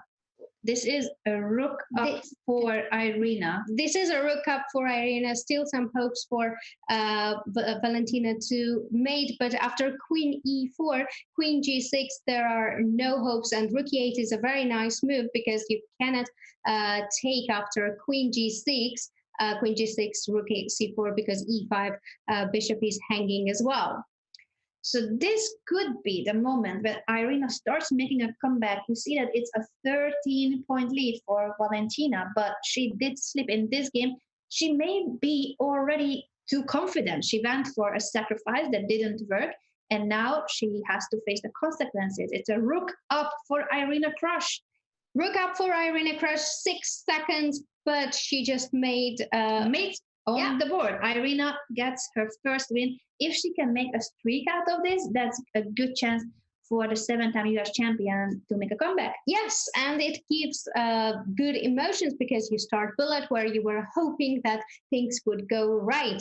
We have Carlsbad type of variation once again on the board with bishop b4, Carlsbad structure, and what Irina is usually playing here is with her either with long castle h3, g4, but it did not really work, so she changes her strategy and she goes for more solid lines with castle, knight f3, and bishop e2. It's more solid, but it does have some venom with the knight appearing on c5, putting pressure on the b7 pawn, not trading the better bishop of black, and Valentina also gives up the other bishop on f3 to go for a knight maneuver.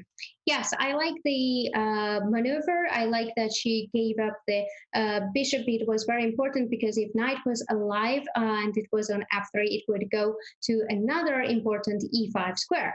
So now the typical plans are on the board.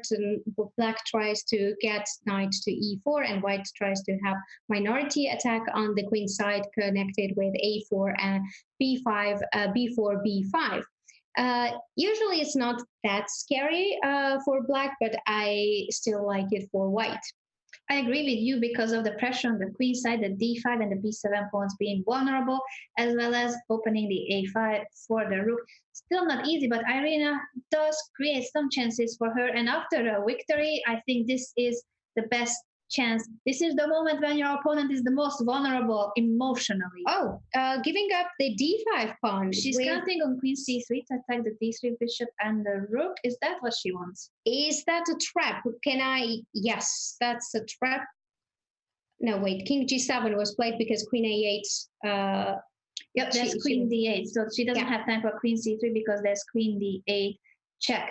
Therefore, it is a pawn that Irina has won on d5, king g7, the current position. Let's just catch up. This is the moment when they trade queens on d8. A pawn up endgame for Irina. She's making a comeback. Oh my God, can she win in a row and can she make streak out of this? And she was really hoping that bullet portion would go very good for her. Another pawn is lost. F3 is a very nice move, and black is trying to get back the pawns because if you play e4, then knight f3 and knight d4. So rook e8 is a very nice maneuver. I would think that rook b2 was necessary to play to pin the bishop, but this looks very nice for Irina. How many pawns? 2 pawns. Many, and she's about to enter a rook endgame with 3 pawns up. We have seen very exciting rook endgames, so this one is winning. This one is the winning one. Just don't flag Irina, don't flag. Yeah, I think she has it under control. King h3, g4, and just roll the pawn. Yes, of course, the endgame technique of both players are excellent. They have competed in top level competitions such as the Chess Olympiads for Team USA, Irina, and Team Russia, Valentina. So pressure and precision, those two go hand in hand, but they are very good at it. And now what we need to see is if Irina can keep the speed. It's 7 seconds left. Exactly. She gave up the e3 pawn, but it's still winning because of the passed pawns, and there are 2 extra pawns, d7 now. Valentina will try to stop the pawn and do nothing and just move the rook on d file, check, and d7 pawn is gone. Oh, this hasn't been the most precise play, and now it's 2 versus 1. That is a draw. A draw. Valentina Gunina manages to escape from a completely lost rook endgame. She was 3 pawns down. How did this happen? Oof, yeah, that's very tough, and I think Irina will still try, but Valentina has a very good technique, and she also has 18 seconds on the 1 second clock. for Irina. I just hope that she will not flag from a winning endgame to losing it.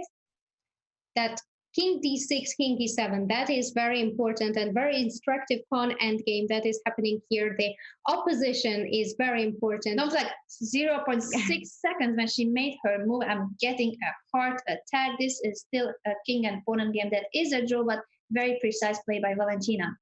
Exactly. All right, if this is a draw, that will still leave us with a 12-point advantage for Valentina, looking great for the Russian, but it's not over because, as we mentioned, it's not only about who will qualify to the next stage, but the prize fund. We will divide the second 1,000, that is for today's prize fund, in terms of the percentage, the win percentage. So Irina will need to win games also to increase her prize for today. Yes, indeed. And once again, Queen's Gap is accepted. The same line. Valentina sometimes is trying to play it with a4, a5, sometimes with e4, e5. This game, she chose to play with e4, and we already had this in the match. With knight e4, you cannot take on d4 yet. And once again, White is trying to use the advantage in development and create some play in the center.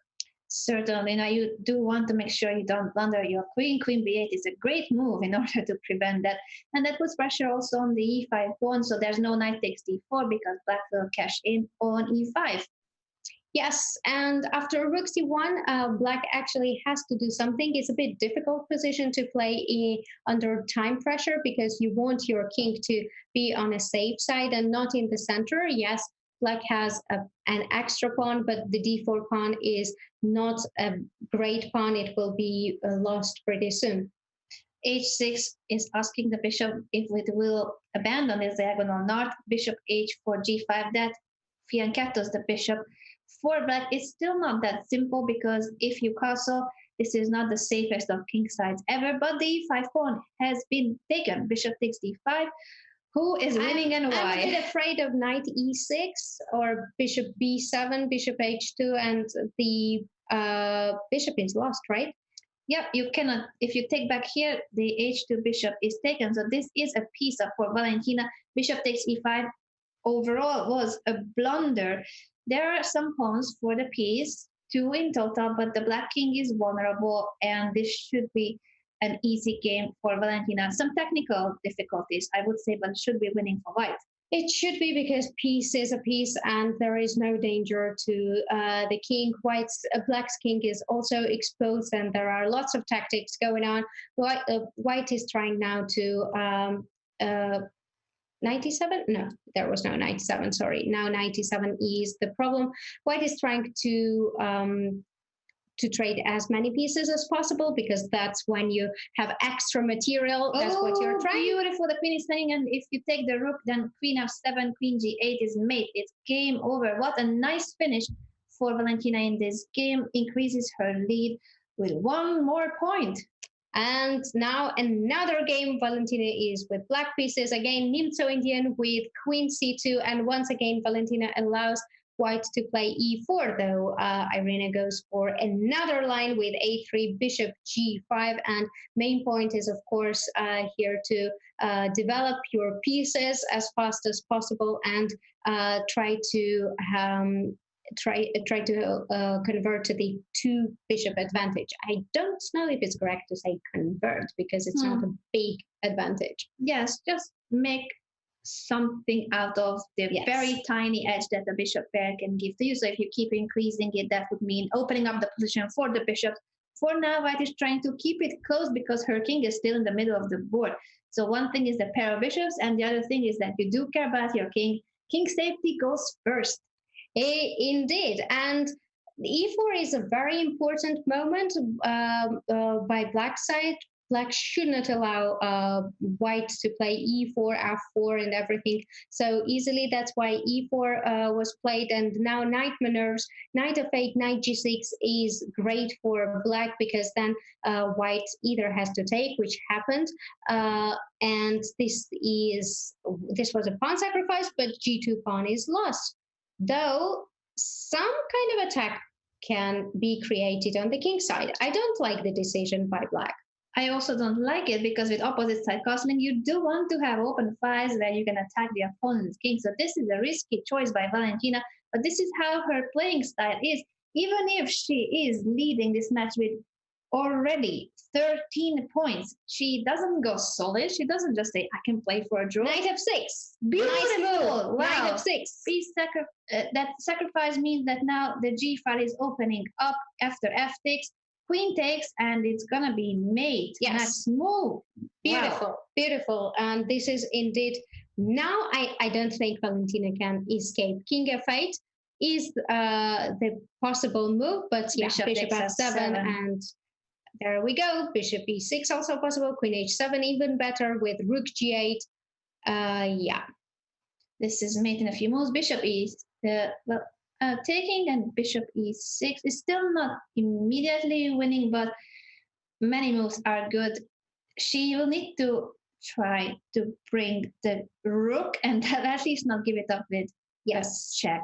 Queen h6 was also possible. Queen c7 and queen d7. Lots of moves not to plunder the rook. That's a very good point by Irina.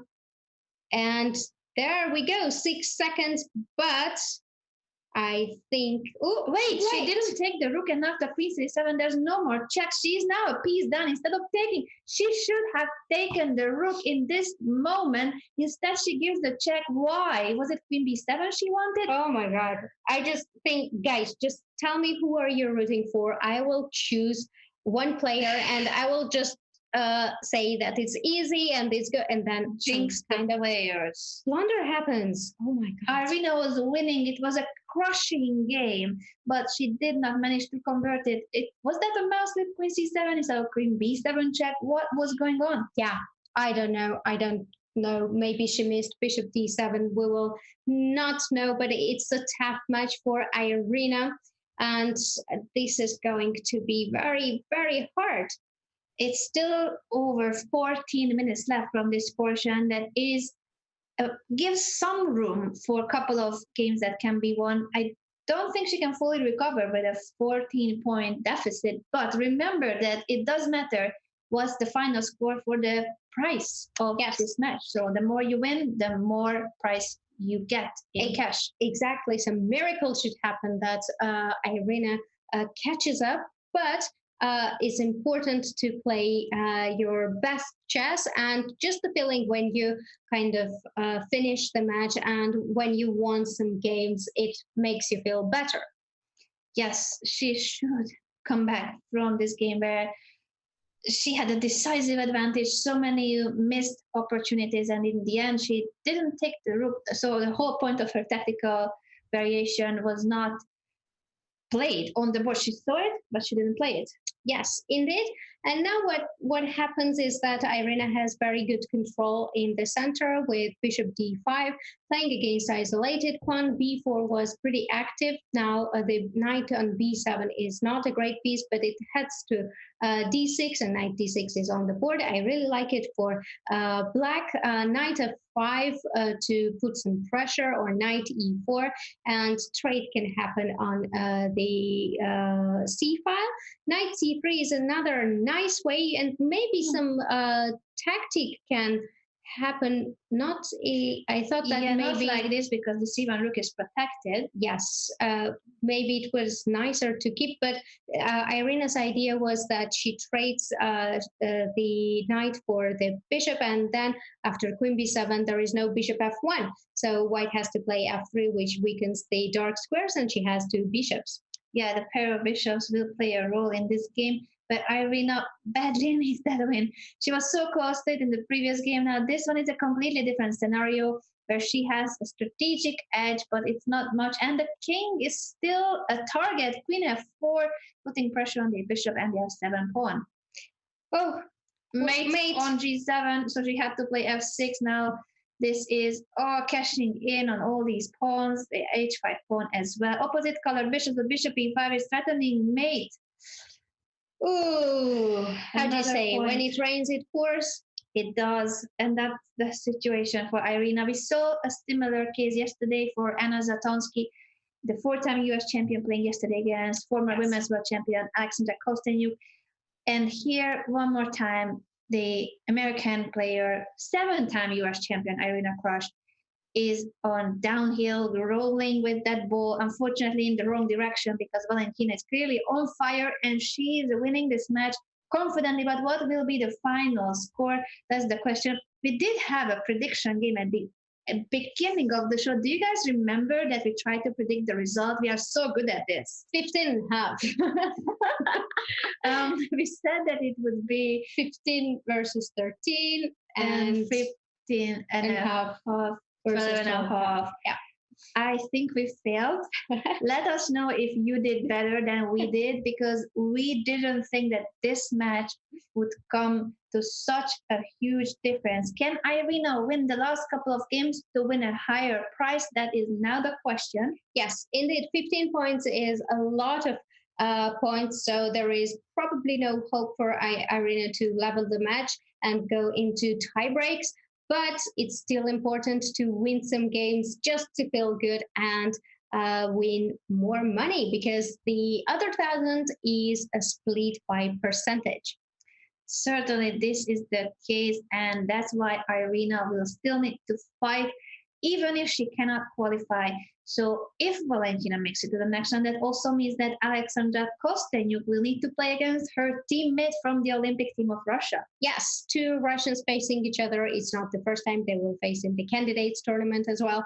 And what's going on in this game? Knight c3 just gave up the g3 pawn, creating some kind of initiative on the e file with rook e6. But unfortunately for white, h6 pawn is defended, and I don't think there is any sort of attack going on. Maybe if I say so, then I will jinx, but this is come back. Hanging, so you win the rook, but for two minor pieces plus the pawn. Yes, it does look bad, and after check and taking with the queen, even bishop c8, another piece is coming into the game, and two minor pieces nearly always are better than the rook. Yes, especially when they are as active as this knight on g4, now on e3, and the bishop on f5. This is one more time a good position for Valentina Gunina, and good time management. 24 seconds left for the Russian player, 4 seconds left for the American. Now this is a difficult situation. When this pawn drops, means that the f pawn is a pass pawn. Oof, yeah, tough. I think it's time to resign, because it's going to be queen very soon on the board. And that has led to a piece advantage. It's a full piece for Valentina. Irina is still trying to fight, but sometimes it's better to resign. What Sopiko is saying, that with still over 8 minutes left in the overall count, you may want to resign early just so that you have more games, more opportunities to win. Exactly. And this game will be finished soon. It will be for Valentina's 16-point lead. That's a crushing victory. For Valentina and not Irina. So yes, we have been trying to create really bad puns with Irina's surname. Please keep up a somewhat better level in the chat because Sopiko and myself, we try our best. We do try, but We did. let's stick to chess. We failed. All right, e4, c5, knight f3, d6, finally on the board. And we still have an offbeat line with knight f6, d takes c5. And this is a different line. It's not a main line. White just trying to develop the pieces and play in the center. Black has the same plan to expand on the queen side and have a minority attack. 59 seconds. I was just looking at the clock, how much time Valentina has used so far. Her biggest strength, she said, is how quickly she plays, and so is her biggest weakness, according to her, how quickly she plays. Yes. Today has been a strength.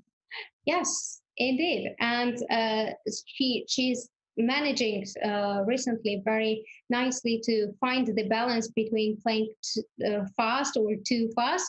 As she remembers the good advice from her coach that sometimes it's just better to sit in your hands, take your time, and then make a move. Yeah, probably her coach didn't mean bullet games because if you sit on your hands while trying to hold the mouse, that may be a misclick. So don't do that in bullet, but yeah, in classical chess especially, it's sometimes good to take more time than being impulsive and going for the first move that comes to your mind. Indeed. Black chipped something on the queen side. Now c3 pawn is a bit weak, and their knight c4 was a provocation of b3, but white has her own things going on the king side with attack with knight f5, f4, e5, or f4, f5 is always a move that you have to take into consideration. Trading pieces is nice for black because then the c3 pawn would be weaker and there wouldn't be any attack on the king side. Oh, there's some trouble, I feel like, because when Valentina's pieces approach the opponent's king, that usually is a good sign for Valentina. She's an excellent attacking player, but luckily for Irina, she has managed to bring the queen close, protect the f6 square, and the queen alone will not do any harm to the black king. Although the pawn has been captured on b5, so now it's about the end game more than the king. And 2 pawns on the queen side, it is one extra pawn, but as the e pawns are doubled, it looks like that you have 2 extra pawns on the queen side. What can help here? Blockade. Yeah, the queen is doing a good job making sure that these pawns cannot be pushed, but that's a passive defense, and Irina needs to win, not just hold positions. That's right, but sometimes half point is better than 0. I fully agree with you, especially when the prize money is divided by percentage. E4 pawn is lost, isn't it? Some chances for Irina suddenly. Suddenly some chances because, no, e5, wait. Bishop d5, queen e5, and it loses the rook. Yep, this was missed, and it's back rank mate. You don't even need to care about the rook. Oh my. Valentina 22 versus 5 points. Yeah, that's a lot. Massive score. Who would have thought that Valentina can win with this much of a difference? Did you guys predict it? Let us know in the chat. Who was better at predicting the match result? Because Sopiko and myself failed badly. We really failed badly. 22 points versus 5. That's a crushing victory, and I really didn't expect it, but we see how strong Valentina is, and Irina really tried to put up some fight, but a lot of blunders happened, a lot of mouse slips. And yeah, it's 3-hour match. It's tiring, and anything can happen even if you prepare, play a lot of online blitz. You still need a bit of luck. You definitely need luck. We will talk to the players after the bullet portion is over, so don't go anywhere when the game is finished. That is in 4 minutes. The games will be over, and it's unlikely that Irina can qualify with such a huge difference. It's mathematically impossible, Yes. but we will talk to both players. Valentina Gunina is making her way to the semifinals to face Alexandra Kostenyuk. And we also want to ask Irina about the online chess experience and participating in the first Women's Speed Chess Championship that's coming up after the last bullet game. So don't go anywhere. Bring tea and cookie. I see that if Anish could bring us some cookies and tea, that would be lovely. What a great suggestion in the chat. I hope that he's watching. Yeah, well, I don't know. I think that would be too much for him. Babysitting, playing with Daniel, putting him to sleep is already a great job, and I'm happy and satisfied with that. Shout out to the world number 4 in case he's listening and watching the broadcast as well. From the living room, we do appreciate his support. Without Anish, we would not be able to commentate here. That's true. And what happens in the game is that c5 pawn is gone. So Valentina is doing again good in this game. Extra pawn for black and 2 bishops for white, but this is not enough compensation. As the knights on e5 and c4, they are doing great job. And 3, b pawn. 2, 1, don't flood. No! Yeah. One more game or 2 more games? Because 2 minutes for the portion of bullets, and I don't know. I think 1 more game. 23 versus 5. 1 or 2 more games, but this was a sudden death. I still can't believe it. Oh my God, that's a lot of points. 18 points lead. Is that 18 points? 18. Even my bad math adds it up to 18. But you guys can confirm it in the chat. I hope John Ursula is not watching, even though he's aware of my very good math skills.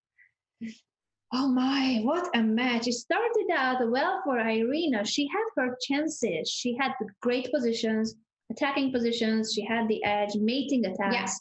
But then she slipped. She blundered more than Valentina. Mouse slips do happen, and she was slower. A lot of things happened, but Valentina stayed strong and fast. In this game, e4 pawn was gone. I think that there were a lot of possibilities connected with queen e4, queen d4, but Valentina chose to be solid. She took the b4 pawn, and she thinks that there is advantage. I think I agree with her if she thinks that white has a slight advantage because of the pawn majority on the queen side. It's not easy for black to do something in the center because I think that the bishop in this position is a bit better than the knight. I agree with you, and there are pawns on both flanks. The bishop can be superior to the knight, especially if the knight doesn't have outpost.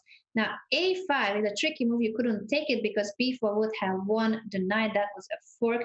Nice move by Valentina. Very nice technique. Super technique by Valentina Gunina. 3 times European individual women's champion. That's a record. No one has won 3 times. We did have the top seed, Katerina Lano, 2-time European champion, competing in the first match of the Speed Chess Championship.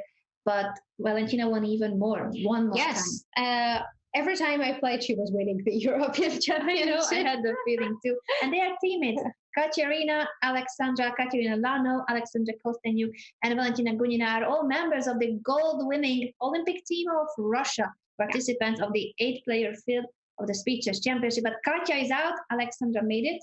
Yes, and wow, e4, e5, some chances for Irina, but not really because f7 pawn is also going to be lost. Just rook f7 was not, it was also probably possible because queen e1, rook f1 would be there, but this looks very bad already for white. Time is up, so this is the last game, and I think that this will be also this will end into victory for white, and it will be 24 versus 5, 19 points. That's impressive. That's the biggest score, I think, in Speed Chess Championship history. It is, and with a queen and a rook on the board versus a knight, Irina Krush resigns the last game. This has been the final game of the match. A huge win for Valentina Gunina, but don't go anywhere. We will go for a quick technical break, set up the interview with the players, the winner and her challenger, Irina Krush. Stay tuned.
What an epic match this has been. Valentina Gunina wins with an impressive score, setting a record in the Speed Chess Championship. Congratulations, Valentina. If you hear us already, this has been impressive. Irina, also thanks to you for the fighting spirit. All the games have been so exciting. Yeah, congratulations, Valentina. And Irina, thanks to you, we had very fighting chess today. What are your first thoughts? My thoughts? Well, both of you. It was not a good match for me. Yeah, I mean, actually, I got very upset when that mouse slip or something happened in round 4. I mean, because like I don't even know how it happens. Like I thought I had fixed it, and on my board it said normally queen c2, and then right away it suddenly changed the position to the queen being on b3 and black just taking the queen. So it was like such a shock to me, you know. Like, I mean, yeah, somehow it's unfortunate, but that game kind of, I mean, it was going to be, of course, a very difficult match anyway, but I felt like, okay, the first 2 games were pretty good, even though I lost, and the third game I played well, and I was just getting back on track. And then when I just gave away a game like that, I don't know, it was depressing for me. So the whole next set of games was like much lower quality for me. Right. Oh, and of course, you know, I had to play my best, I think, to have a chance today, and that didn't happen. How about you, Valentina? How did you feel about the match overall and competing in this online event, the first ever Women's Speed Chess Championship? I think I was playing so badly, but I started to blind at the beginning. It was several games, right, that you just blundered? Yeah, also there was one the queen end game with extra 2 pawns that wasn't too good. Yeah. So what do you think about the time control, both of you? This question is to both of you. The time portions with 5+1, 3+1, and the bullet. I mean, it's a nice time control. I think it gives a good variety of chess, and I mean, I think it's very logical. How about you, Valentina? Which one do you prefer if you had to pick one of the segments? Well, I just don't really like this bullet. Just just one moment you think, and after you just lost by time. But you were very fast. I couldn't think at all. It's so difficult to play like this because it's more than 3 hours staring to your computer. It's really difficult. Did you have any preparation? I would like to ask this to both of you as well. Prior to this match, Valentina, we know that you are focused on the candidates tournament that's starting in 2 days. Did you have any time to practice online chess or speed chess? If you can answer this question first, and then Irina. I don't like so much online chess. I like to feel my opponent, to feel the pieces I can touch, and just for me, I don't like it so much. But it was fun and nervous. Glad you enjoyed it. Irina, did you have time to prepare for today's match? We did see that you had thought of different openings for the different portions. Was that part of your strategy? Yeah, I mean, I can't really complain about the openings too much. I think, I did do some thinking about what I was going to play. I thought Valentina would start with e4, and good chance she would switch to d4 in the match. So, I mean, I don't really think I had too many problems in the openings, actually. I mean, I had so many problems. Yeah, I mean, the opening was fine. Like with white, with black. I mean, it was later on, of course, that I just didn't use my chances, and when I was getting low on time, I just played, really badly. Right. And Irina, because you're so heavily involved in developing chess in the United States, I think we should ask you what you think the chess community should do to help develop the women's game in particular. Wow, it's hard to answer this question after 3 hours of just playing chess. Like my mind is not really that ready to tackle that. Well, actually, I mean, I do think this is a nice start for Chess.com. I was very happy to see that this event was getting started. And I mean, I always found the Speed Chess Championships exciting to watch. And so I think it's great that they're expanding it to women and to juniors. So Chess.com can lead the way in some way. I think you're both role models. I was going to say that, Irina, you're doing an amazing job in US chess, and Valentina, you're a role model in terms of Russian chess. And both of you on the international scenario are top female players, and that definitely inspires little girls and women, and not only female players, to improve their game. So we want to thank you for that. Valentina, you said that when you play for Russia, and not just at team events, but representing your country, that puts an extra pressure on you. How would you describe this pressure that representing your country makes it more difficult for you? When I play for my own, it's more easily. I mean, I can do whatever I want. I can play these crazy games as I want. But when I play with a team, it's more responsibility. Yeah, thank you. Yeah, and when I lose, when I play with girls, it's really bad feeling. Speaking of the Russian team, your opponent in the next round will be Alexandra Kostyanyuk, your teammate. How do you see that match going? And how do you feel about playing against your teammates in general? Because you will also need to face Alexandra in the candidates tournament. Well, they have to play candidates first, and we will see later.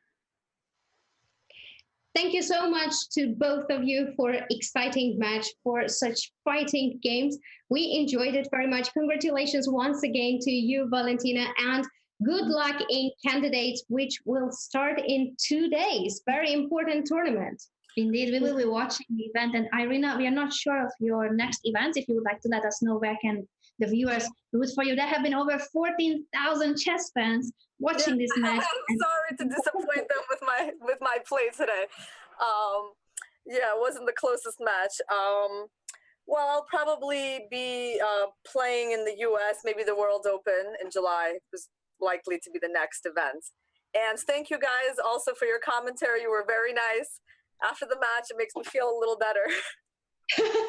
Thank you. That's nice to hear. Both of you only deserve credits for your fighting chess and this 3.5 spectacle that you have brought on.